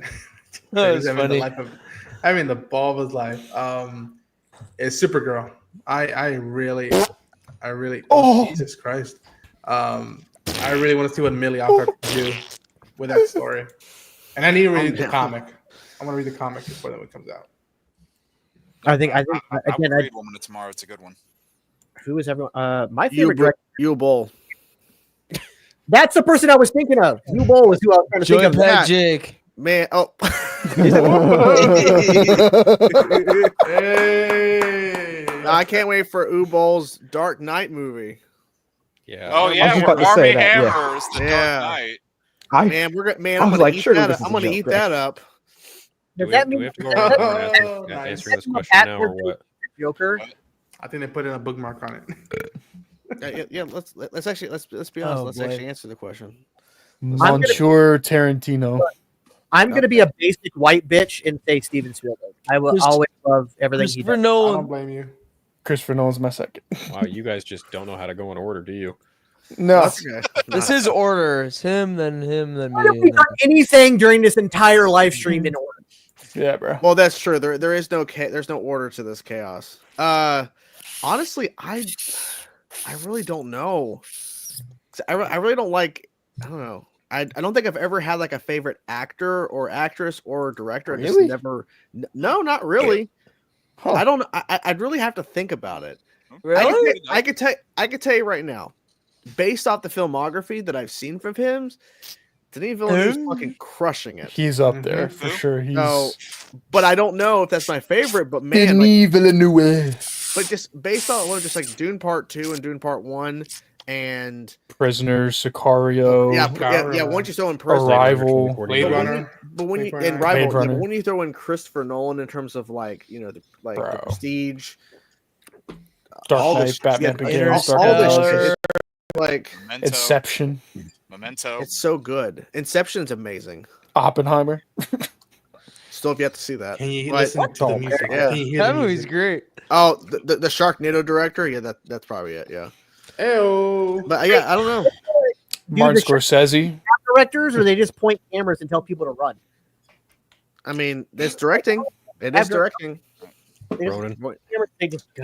Yeah, I Ronan? think for me, I mean, obviously I grew up with Spielberg and all that stuff, like, but I think the two that like I just love because he's a paisano and he's done, I would argue, some of the best stuff of the 21st century is Guillermo del Toro, and he's finally getting to do his Frankenstein movie, and Yeah, I I can't think wait.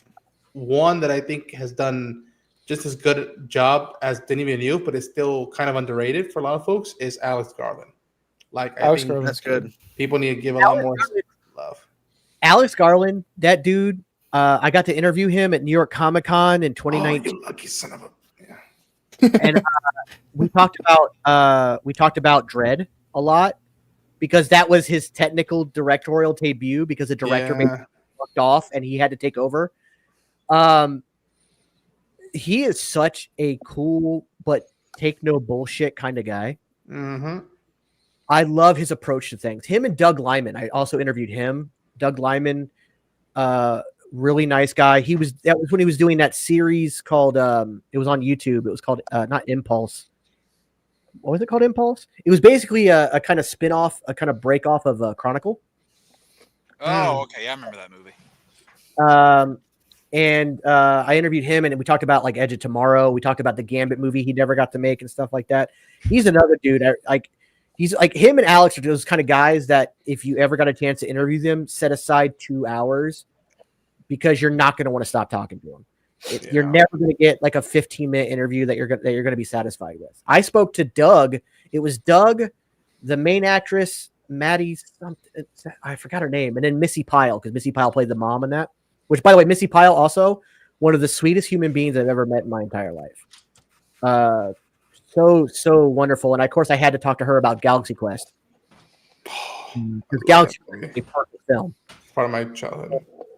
And they were debuting at that Comic-Con the documentary about Galaxy Quest that came out. So she was also talking about that. But that was Doug Liman and Alex Garland are two people that, like you said, underrated, and I think criminally so. Criminal. Yeah. Jake? And then I would even throw, just to interrupt the order, I put Robert Eggers in there too after Nosferatu also. Yeah, I was thinking Robert Eggers too a little bit. Yes. Jake? This is going to be a shock to anybody who knows me, but no. Himself. My favorite has always been Sam Raimi. Fair. I love just the unique style that he has toward his movies. I mean, obviously the Spider-Man movies are a good exhibit, but the older Evil Dead films, Army of Darkness, and I even collected some of his magazines that promoted his movies. That's one of them. And he just has that, I don't know, it's like a weird, wacky sort of style that you can't really find in any other director, and that's what I love about his style is it's really distinct. He's one of the ones that got me into the horror circuit, really, because outside of like his Evil Dead films, there is honestly a lot of horror films that I acknowledge are well made, but just simply bore me. Like they're not for me. I won't call them bad; they're just not for me. And he was the one that really got me into that horror circuit. Really got me into just loving films as a whole. Really, I'm really excited for the Send Help movie that he's starting production on this year. That's the simple answer. And to anybody that knows me, that's not a surprise. Darkman, yeah, another one. Love that movie to bits. That was his first, quote unquote superhero movie. So he made that one because he wanted to do an actual comic book movie and he got shut down. Damn it. For at first, yes. Yeah, and I forgot what character it was, but he ended up making Darkman instead. Yeah. Darius? I'm actually gonna go for Ryan Coogler. I was actually just gonna say he popped in my head. Yeah. He hasn't missed yet. He's fucking amazing. Yeah, And exactly. Sinners coming out. Oh my god. Yeah. He popped into my head. Yeah, I love Ryan Coogler. And now we're getting Black Panther 3. Mm-hmm. Yeah, and with Denzel, right? Yeah. Oh my God, Yep. man. That's awesome. He wrote. I love how he's the one who spoiled it. It's like, okay, come on. Yep. Yeah, don't give a fuck. Yeah. The backstory: Ryan met him, and basically he's like, "I would love to have you in something." And Denzel kind of mentioned I love the Black Panther movie, so he literally wrote a part for Denzel in Black Panther 3 just to be able to cast him. And it's a cool full That's circle awesome. thing because like him and Chadwick were like they had a relationship. I think. Right. Mhm. Yeah. Without Denzel. Scholarship. Yeah. Yeah. Chadwick's scholarship was because of Denzel. Yeah. Yeah. Phil, I'm gonna Felipe. assume I assume I know your answer. I mean, it's not going to shock anyone. I mean, my favorite director, without question, is Zack Snyder. That dude is doing it like no one else. Was it Josh Whedon? Fuck no. Why would you? Why? Why would you bring up his name? Why would you even do that? Oh, John, you're gonna get slapped. Like, seriously, no, dude. Snyder, all the fucking way, straight up. He's unmatched when it comes to not only comic book films but just visual effects. Like he is the man, and he's one of the most underrated storytellers of the decade, and probably the most misunderstood. A lot of people like to dog on him for not being able to write a coherent story, and it's like, well, he's not the only one writing the fucking story. Yet you want to sit there and rag on him for it. He's honestly like one of the most down to earth, nicest people I've ever met too. And he's just again a grade A filmmaker who has learned from the best and is the best of the best at what he does, and he is heralded as much by people in the game like Denny and James Cameron. When you have the approval of James Cameron, any internet incel fuckwad's opinion on his movies mean absolutely fuck all. Straight up. I don't give a shit who the fuck you are. Yeah. If you get the okay from James Cameron, you got nothing to worry about. Yeah, and you're like, you can like or dislike his style as much as you want, but something you can't deny is that he has visions that he puts on the screen. 100%. There's a lot of directors you can't say that about. He comes out of the Ridley Scott era where, like, holy shit, you just put a frame on it, like, that says a lot. Without looking at anything else in his filmography, the 4-hour Snyder Cut is an achievement. Like, it's insane. Yeah. What all he did in that movie. His most hopeful movie, dare I say, I think. Yeah. Honestly, too, the thing is about that 4-hour cut, that was a cut before he would have edited it down or made it into 2 films. That was just all his footage, basically. And which is why a lot of people are like, oh, well, they're slow at parts. There's certain parts, like the fact that Steppenwolf has the same scene twice about trying to call it a dark side, that kind of scene, like twice. Oh my God, because he shot it, and instead of editing it down to what he wanted Justice League 1 to be, he went ahead and just got the okay from Warner Brothers. Like, here's just everything I did. And there's a reason it wouldn't have been 4 hours, obviously, if they hadn't fired him. He wasn't fired. He wasn't fired. He had to step down. Yeah, he wasn't fired. Okay. I did a whole thing with the executives and when I was writing for Screen Geek. That's great. He wasn't fired. They knew the guy was fired. He had a personal thing going on that he had to take care of, but instead of giving him the ability to go do that, they went in a different direction. It's still not the same thing as getting fired. It is. It really is. Not. It's really not. It's really not. Yay! You got Draven. What's that mean? If you want to defend Warner Brothers on this, go right ahead. I'm not the one defending Warner Brothers on this. You are. He stepped away to deal with a family fucking tragedy, bro. Yeah, and instead of Warner Brothers giving him the time to do that, they decided that, no, we want to go ahead and bring somebody else in and finish this movie and completely shit on what you've done. Still not the same thing as being fired, though. It's still not the same thing. Word it whatever way you want. It's not the same thing as being fired. No, I know if I was a job and then I had a tragedy and then I got replaced in that role, like, oh, I've been fired. It's not the same thing, dude. I have spoken to people who worked on that project, and it's not the same thing as you're saying it is. I want to give a shout out to a couple horror directors too, just because I'm a horror boy. Wes Craven. Wes Craven is the GOAT, in my opinion, of horror. So shout out to Wes Craven, R.I.P. Good point. Jordan Peele. He's kind of another like event filmmaker where anytime he drops a movie, doesn't matter what it is, I'm there day one. I personally like James Wan's horror movies. I can't say much about his non-horror movies, to be honest, but like his horror movies, I love. I think he does tension and style like very few can. And then Matt Reeves. I think everyone in here is a fan of Matt Reeves. Matt Reeves. Gotta put Matt Reeves in there. And personally, for me, I am a unabashed Rian Johnson lover. I love Rian Johnson. So I love his Knives Out movies. I like The Last Jedi, I'll say it, and Breaking Bad episodes. I like Rian Johnson when he's not messing with Star Wars. I'm kidding. Since you mentioned James Wan, what do you think of Malignant? I love Malignant. I think it's very interesting. Batshit crazy, campy, corny, but fun horror movie with a twist I had no idea was gonna come. I forgot he directed Dead Silence. Yes, he did. Yeah, and to be fair, I haven't even seen Dead Silence. I think you have to see it. It's good. I think of Conjuring 1 and 2 because The Conjuring. The first time I watched The Conjuring, I almost shit myself. And I think it's one of the best first watches of a horror movie I ever had. The tension is unbelievable, and it genuinely freaked me the fuck out. And Ed and Lorraine Warren are legitimately fantastic characters. Yeah.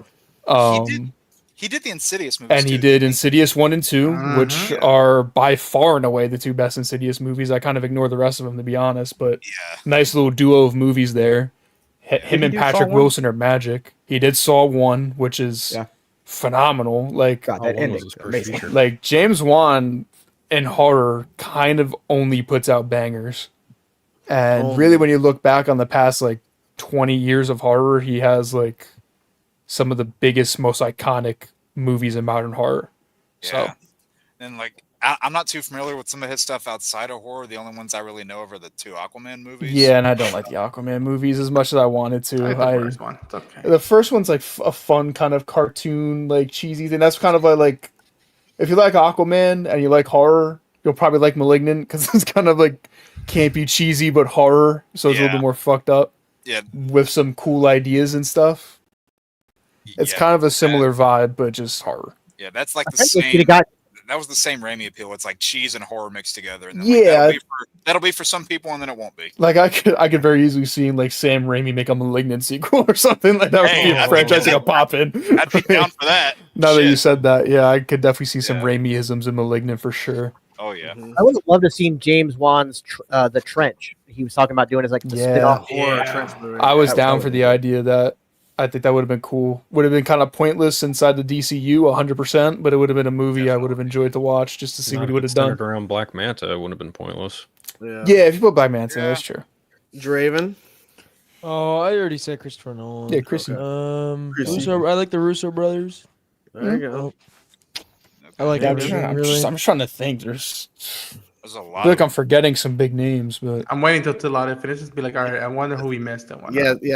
Claudia, who? Sean Levy. Okay, so Yeah. there's 2 directors I really like. First of them is actually Zack Snyder, same as Phil, because of his visionary. The Meat way Rider.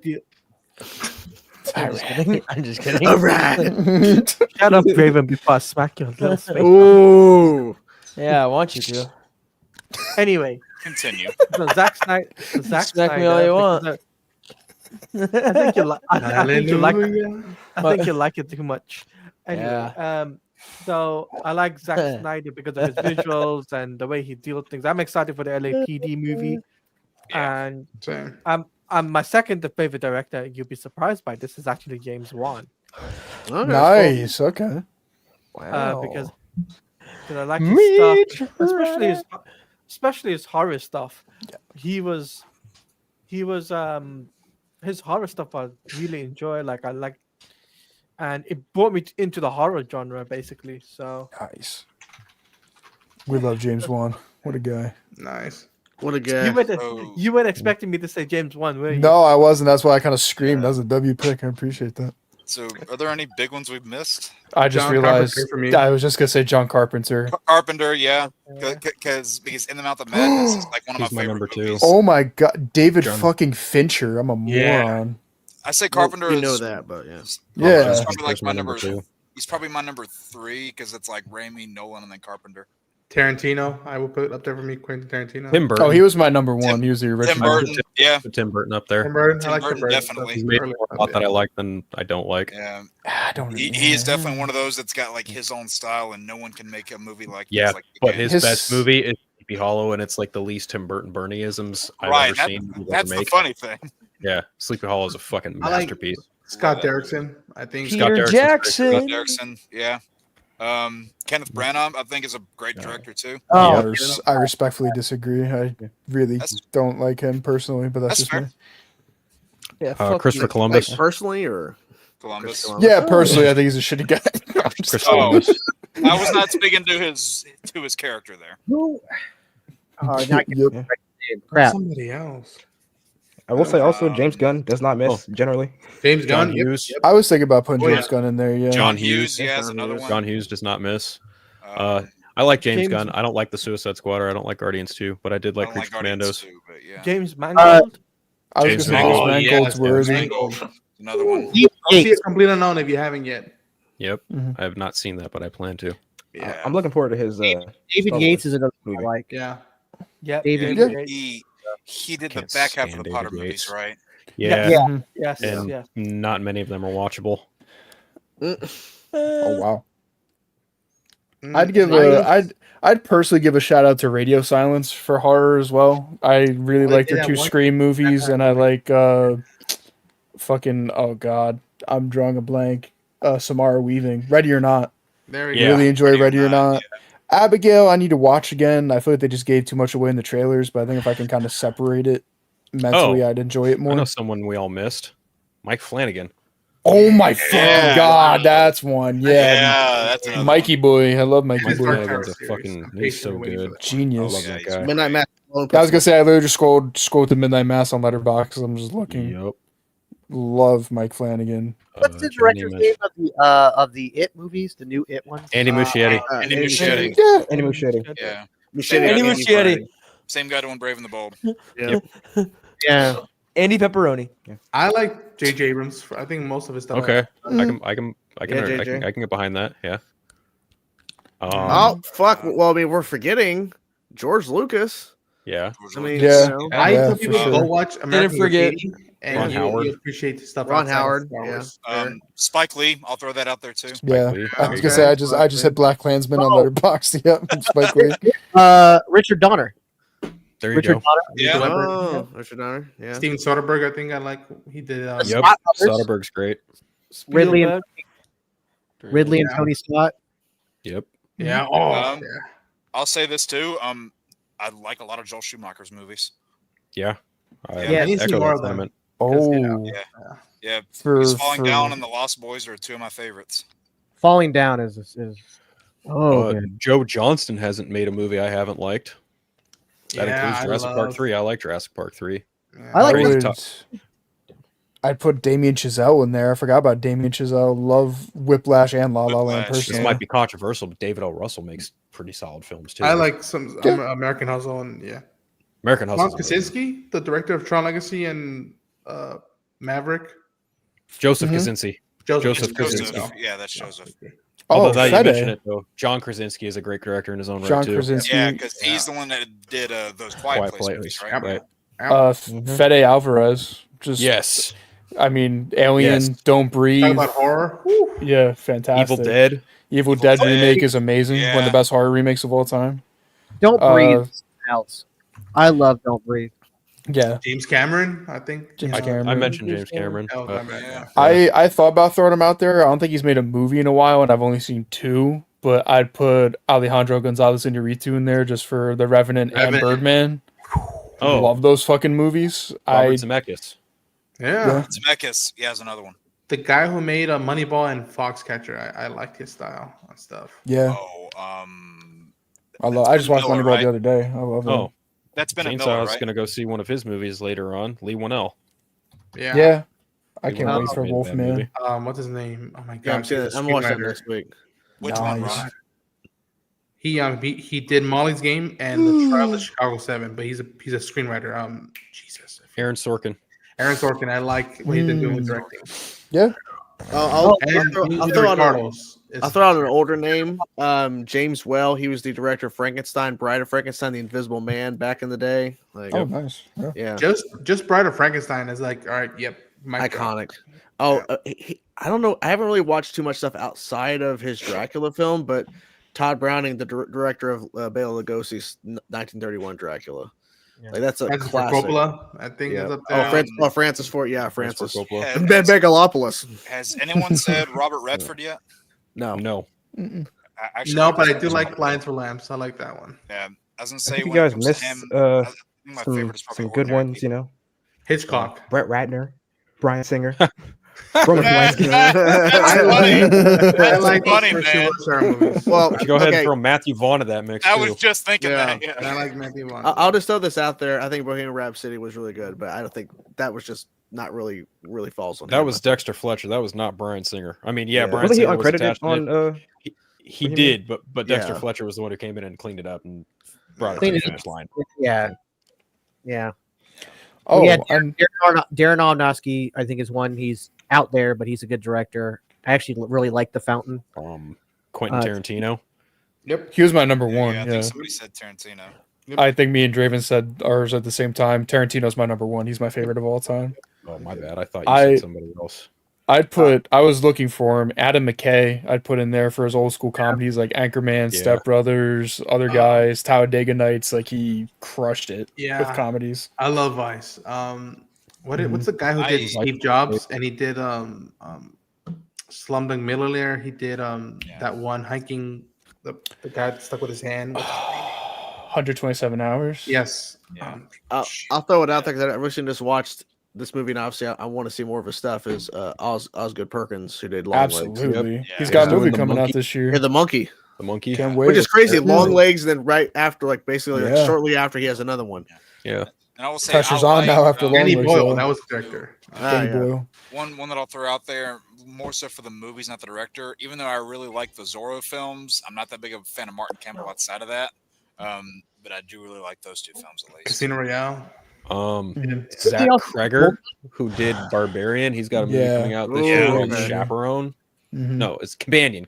That's what it's called. Yeah, with Quaid. Quaid and damn it, what's the chick's name? Sophie Thatcher. Sophie Thatcher. Thank you. Yeah, that looks wild. I thought about shouting him out. I will. Fuck it. Ben Affleck. He's a great director. I love the Fantastic. town. The town is the one I always think of. Argo's good, but the town Argo. fucks. And I like Live by Night. It's not. Live by Night's good. Gone too, didn't he? Yes, he did. Yeah. I don't think he was mentioned yet, but he was a big horror director in the 50s and 60s. Terrence Fisher, Dracula, Yes, Curse of Frankenstein, The Mummy, Hammer Brides of Dracula.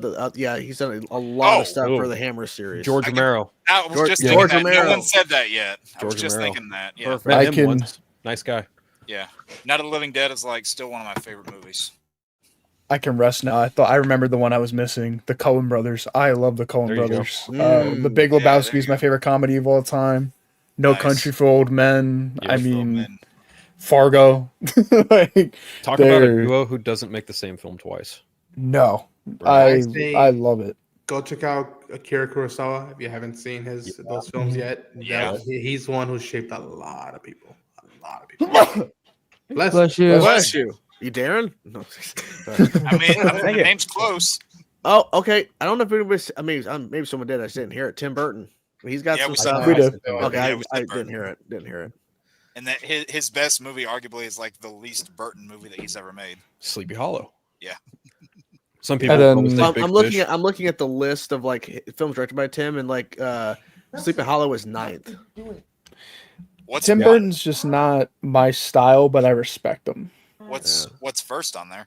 Beetlejuice, the first one. Beetlejuice. Then Edward Scissorhands, Corpse Bride, Well, no. Charlie and the Chocolate Factory is 4. Technically, his first movie was actually Pee-wee's Playhouse. Pee-wee's Big Adventure. Oh God. Yeah, That was I like think 1985. I think it's going off of like popularity or how many people have seen the movie. Oh. Yeah. Yeah, his first movie was Pee-wee's Big Adventure. I think the only Tim Burton movies Anyone I can say I mention- genuinely enjoy are Beetlejuice and Batman, the first one. I think that's it for me personally. Is the second one a little too Burton for you? We got into it that one time. I personally really strongly dislike Batman Returns. I can't stand that movie, to be honest. I tried the H as a kid and I couldn't even get That's through it. right.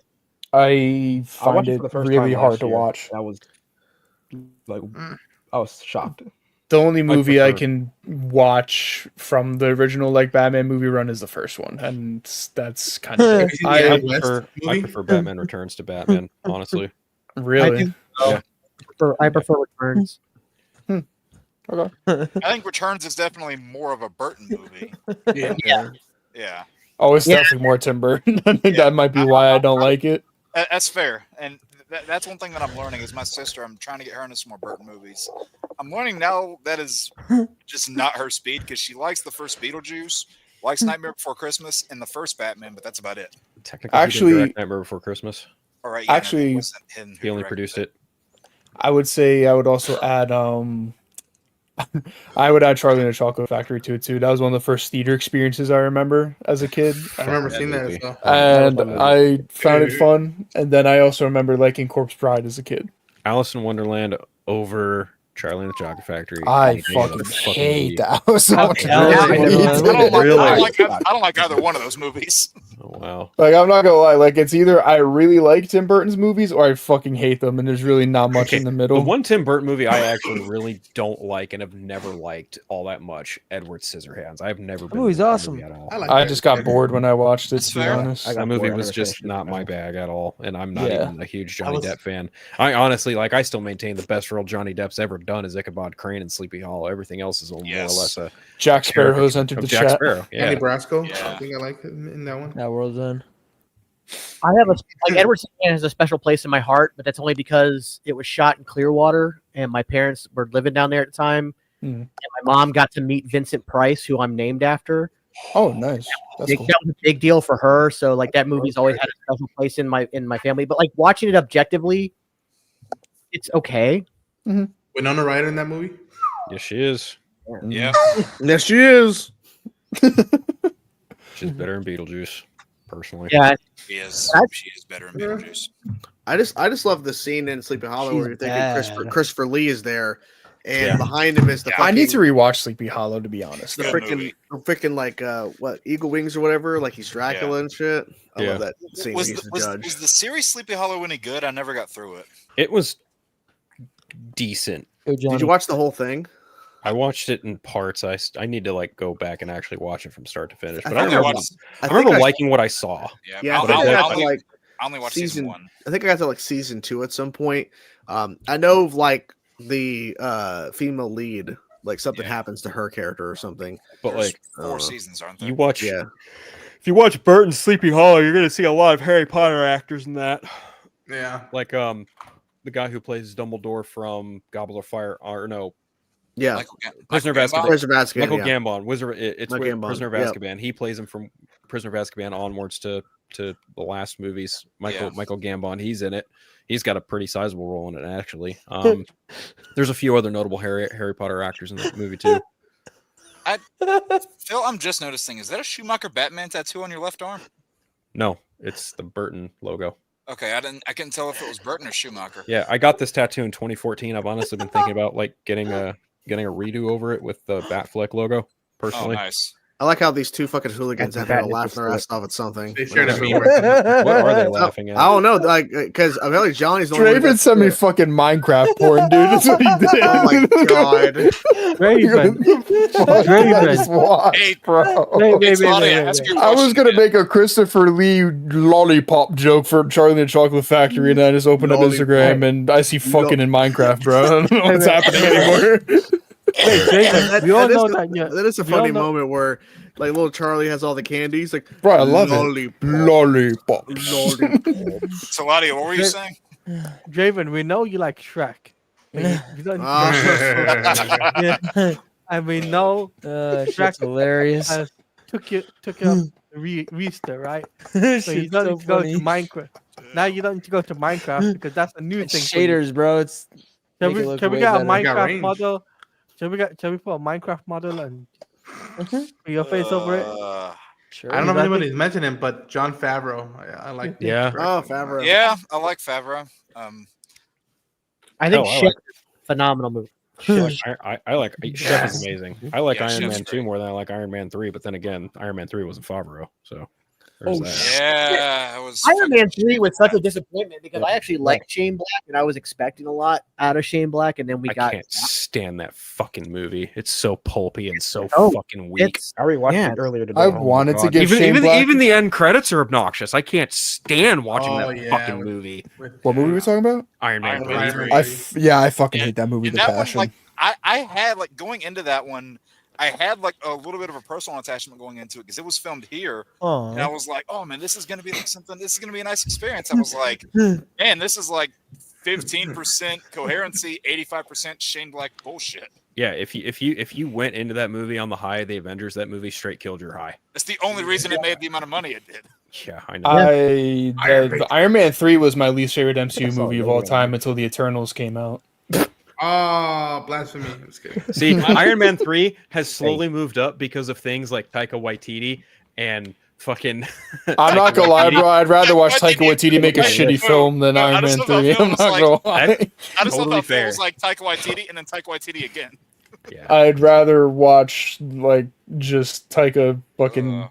have Russell Crowe be fucking Zeus or whatever the fuck he was.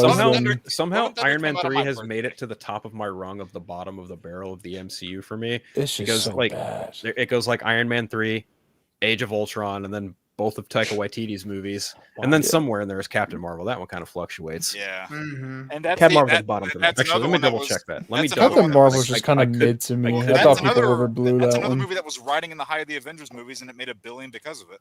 Yeah, but you I know think it's what? at the bottom Captain 'cause- Marvel is riddled with other things that are worthy of actually talking about in a nuanced conversation regarding criticism in respect to the rest of the MCU. Whereas Taika Waititi just can't make a good fucking movie to save your life. That dude is just fuck awful. Dude, Love and Thunder came out directly on my birthday. I was so fucking impressed. Actually, I would give a shout out for my favorite directors being Taika Waititi because I fucking love what we do in the shadows. I love Jojo Rabbit and I love Ragnarok. So actually, shout out Taika Waititi, dude. What, Jake, it's not as bad as me having Justice League the day after my birthday. Oh, you okay? poor bastard. Yeah. What happened on Johnny's birthday? The Weeknd dropped a really good album though, so I will say that also did happen. Okay. Oh, okay. Let's So focus I on actually that. stand corrected. Yeah, I choose to focus on that instead. Captain Marvel is actually kind of more at the top of my bottom of the rung now. So it goes Captain Marvel, Secret Invasion, Avengers: Age of Ultron, Ant-Man and the Wasp, Iron Man 3, Thor: Love and Thunder, Thor: Ragnarok. Those are You my like Love bottom and Thunder more than Ragnarok? Weirdly enough, yes, I do. What? Because of Christian Bale and Natalie Portman. That's literally. I love Christian Bale, but I mean, God, I still there's a take, Phil. It is one of the takes of all time. Hey. One of those takes. That's one of the most diarrheas takes I've ever heard. That is about as much credit as I'm going to give that jackass as for director. Okay. I mean, Led Zeppelin. That dude is a fucking. Johnny, you clown. can't say anything. You bought the movie. No, I'm kidding. I did buy the movie, unfortunately. That's when I was being a completionist. I kind of want to wipe my ass with it. If you wondered why Thor: Love and Thunder feels like Taika Waititi on a fucking like mountain high of drug trip, yeah, it's a coke bender. It is a coke bender. Yes, that's exactly it. If that is what the result, You know, it'd be of really acid funny is, here if I had some screaming goats. Because did he? Because he didn't if write. that is what the result of acid is, then remind me to stay the fuck away. Floating fucking kid head. The third act battle of that movie makes He absolutely didn't write no Ragnarok, fucking sense did he? Or did whatsoever. he have like? I think he other writers co-wrote it. on Or No, he did not.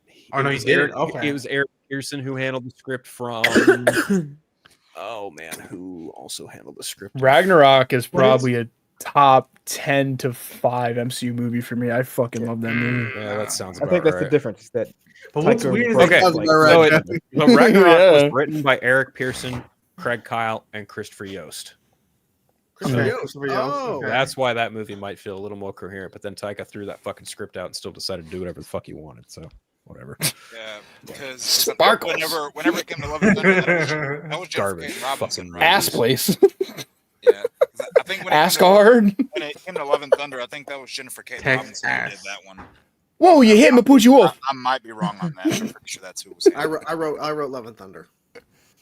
Nice. Good fucking job. Yeah, I did a good job. I really did. I thought I did a great job. The third act fight of that movie makes absolutely no sense whatsoever. Yeah. I thought my Guns N' Roses needle Movie drop makes- was a good touch for the script. It's like, so. wait a minute, Thor can all of a sudden give all the children like thunder powers. Why the fuck can he? I do thought that it was a throughout the good rest of the idea. MCU? Right, and then that whole thing where they talk about, hey, like you get a whole globe whenever you will. So it's like, oh fucking really? It's dumb. like, why didn't Oh that my happen to God. Captain America when he did it?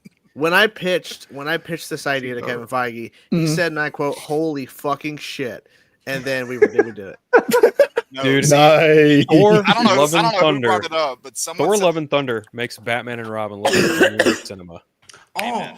Whoa. That was my inspiration for Thor: Love and Thunder. Was watching that movie. I don't know who brought this up. I think it might have been Phil about the Good call, Ronan. Good call, Ronan. thing. Thank you. And I always tell Ronan about this, how the whole fucking wigwam is now ruined for me because of Peacemaker. Guns N' Roses is almost equally ruined for me now because of that damn Love and Thunder movie. Yeah. Where do we go now? God, that song. I can't really listen to Wigwam either. I get love it. Sweet Child of Mine, but damn it, No. I can't think of that Sweet movie Child now. of Mine. I want to shoot that fucking song every time I hear that What? goddamn Every time I song hear at it, work. I I gotta- fucking That's a hate it. titty slapper, No, bro. it's not. That's It's a titty me. slapper for death. That's me. but What? also, All right, I can say not slap for me to that. death. I'm fine with it. I'll let the titty It's suffocate me. for Carry On My Wayward Son. I can't listen to that song without wanting to shoot Oh, shit. So that shooter song for me is Drowning Pool's Bodies. I cannot stand that fucking song anymore. Well, that's I wanted- well. Okay, Johnny, you know how I complained on Monday about the whole Avenged Sevenfold thing? Yeah. It's the same thing every time that because literally what we'll do is Alexa, we're at work. Alexa, play music. Play your personalized playlist. I'm like, stop it. Fuck yeah, No, dude. no. I'm getting, oh yeah. No. It makes me like a Step Brothers too. Oh, ha, ha, ha. No, I can't stand that song. I fucking love Sweet Child of Mine. God damn it. I used to love it, but now I can't fucking. I think can't of it stand without no that because damn Alexa movie. keeps playing it. And like stop. Yeah. And at one point Alexa was on a kick for playing like Elton John like several times a day. I'm like, stop it. I'm because the problem is it So plays blame the- Alexa, not the song, dude. but it plays the same shit. That's It's not the problem. Slash's fault, bro. No, it's It just is the Slash's Alexa's fault. It is Slash's fault. It should be Alexa's fault, actually. The song is just oh god, I can't. No, Alexa, shut up. No, here's the thing. I disliked that song and I got Alexa, tired of turn it it up. before I started working there and it was playing all the damn time. So Oh. literally, I will tell Alexa skip because I'm no. And everyone's like, what? I'm like, it's dumb. Stop. But have you considered nuh-uh? I haven't considered that because I'm think too you should. busy not giving a fuck. Dude, the thing that I noticed whenever I would leave on Thursday, because it's like my last work day of the week. No. Every week, like clockwork, right as soon as it's about to be quitting time, No. same damn song. I'm gonna strangle this kid. That one was distorted too. Every single time, fucking Ozzy Osbourne's Crazy Train plays. Every, Yeah, see, I don't like Crazy Train. every time. Man. It's Crazy a Train- guitar. I'm surprised Crazy Train didn't play in the restaurant we were there eating. Surprised Wigwam didn't play when you guys were eating. Surprised a bomb didn't go off and kill us both. Jesus. I'm surprised. I'm First thing surprised that- there wasn't a cookout there when you guys were eating. All right. Well, No, I'm not. Because fucking Jake was there, dude. Yeah, you would have seen Jake pull out his acoustic guitar. The house next door to me. Oh god. Like Stairway to Heaven. oh god. What's he getting? What's he getting? Oh no. Oh no. Oh, So Taika no. Waititi. Gosh. Oh, no. for fuck's sake, he got up. Oh no. What's the story? Oh no. On the guitar. What's the 10-minute Oh, story no. how you got the guitar? Oh no. So I met Slash. I can't hear him. And I ripped my I think pants. that's the point. He's muted himself. Good. Dude, you unplugged your mic. No, I didn't unplug it. I just pressed a button. Play God a song, damn fuck ass. Play us a song. Play. Hey Draven, can you play a guitar? Go Fuck back to sleep. no. Okay, then shut up. The only thing he Don't strokes pull is the his guitar dick, out if You're bro. not gonna fucking play it. Play Stairway to Heaven. Oh, play it. Yeah. Freebird. Switch Oh, out of mine. I would want to learn Stairway to Heaven, but Play I can't. Metallica. Rocanian play. Oh, Play some yes, Metallica. Yeah, play some Metallica. Play some No, Metallica. I'm not playing Metallica. None of that pussy Fuck shit. Play you. some hard You're shit. fucking lame. Play Metallica. Metallica. Fuck Definitely you. doesn't know how to play Yeah. that. Yeah, Play play Power some Rangers. Power Rangers. Which one? Mighty Morphin? All look, Yeah. it just has to pop up. Time This to is play the Fire through Flames. Flames. Hell yeah, man. No, On expert level. Oh yeah. In the cradle. I was going to say, why don't I play some I- Mastodon instead? Ooh. I got to see both Mastodon and Dragon Force in concert together, and Dragon Force doing Through the Fire and Flames live is insane. Nice. It's like a D&D Watch movie. those guys. No, Watch that's those. fake. I was like, what the hell? I'm like, I'm expecting the guitars to catch fire. I'm like, and then the one guy, I forgot his not Henry, the other guy, the taller white guy, he is so nonchalant about playing like that. But they get up on, they have these little platforms on stage, and they have the big, like it's so 80s. Like they have fans blowing their hair on purpose, and they're just sitting there and they're just playing. And the whole time, the lead singer is just running around the arena singing. He's up in the stands, running around singing, and they're just playing on Yeah, stage. you'll have a lot of Hope groups. someone that do that. kidnaps him. Mastodon live. Mastodon. Does anybody here listen to Skid Row? No. Not anymore. I've been to Skid Row. I don't know. Honestly. I've been to Skid. I've been there. I've lived it. I lived that shit. Oh, damn it. Ronan's lived that shit. What have you done? boy? I still think Right, 18 in 18 Life movie. is. I still think 18 in Life is one of my favorite songs. 18 to Life is a phenomenal song. But I know, also right? It's so good. I was born in 82. So like There for me, like that's like what I grew up on, and I Skid Row was great. Yeah, 18 to Life is a phenomenal song. 18. Yeah, love that song to bits. I like 25 to Life by Eminem. That's the only compliment Oh, I you're give cool. Eminem on stream. Who keeps cursing in a way that has to get bleeped? Somebody's yelling the C word or No, I something. think someone's flatlining. It's Draven. I ain't done It's- shit. Yeah, okay. Bullshit. I don't know who it is then. Just whenever Jake talks, it kind of just. There's a always little just, it there's always a ringing. activates. It's There's a weird. ringing that just magically happens. Hey, it's more interesting than watching you sleep with a fucking stream. That's true. Fair. That's fair. Yeah. Draven was asleep multiple times. I don't remember shit. Yeah, Of course. you're a chicken shit. Because you were sleeping, buddy. You were sleepy boy. I wasn't sleeping. I was just You're a chicken shit. resting my eyes. Okay. I think we're gonna call it, boys. We're gonna Chicken call shit. it. Yeah. I gotta go. I gotta go go eat. Yes. Yeah. Thanks everybody who's on Council Creators episode 70. We're gonna go down the line and see where we can find everybody. First of all, Ronan, where can people find you, sir? You can find me at Ronan Unchained on YouTube on all the socials. In a few hours, you should be getting some stuff for Creature Commando, and then later in the day, we'll do a live stream talking about the finale. There you go. Good boy. Super Beard, where we can find you, sir? You can find me at Superbeard on TikTok or TGN Networks, as the glowing sign says, on YouTube. Hell yeah. Find there's cooking shows, there's reviews, all kinds of stuff. Awesome, man. Awesome. Jake, where can people find you? Mute Draven before I say it. Okay, I'll mute him. Okay, go ahead. Knew. Go. You already knew. I got character costumes, Arkham rankings, retro reviews, and let's plays.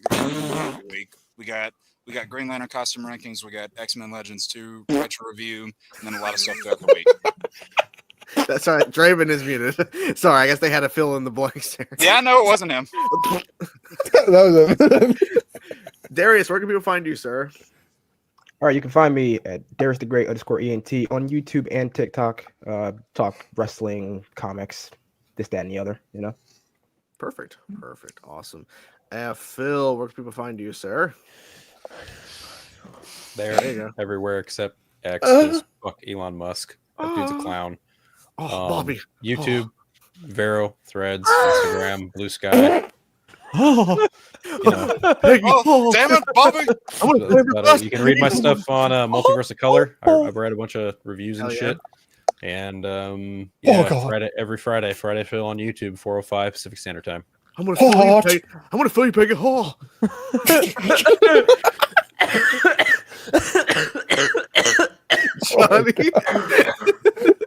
Besides you cutting hair, where we can find you?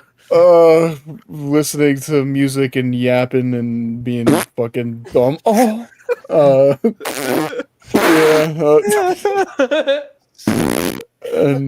don't know. I'm on YouTube and Twitch. If you want to lose brain cells, watch me.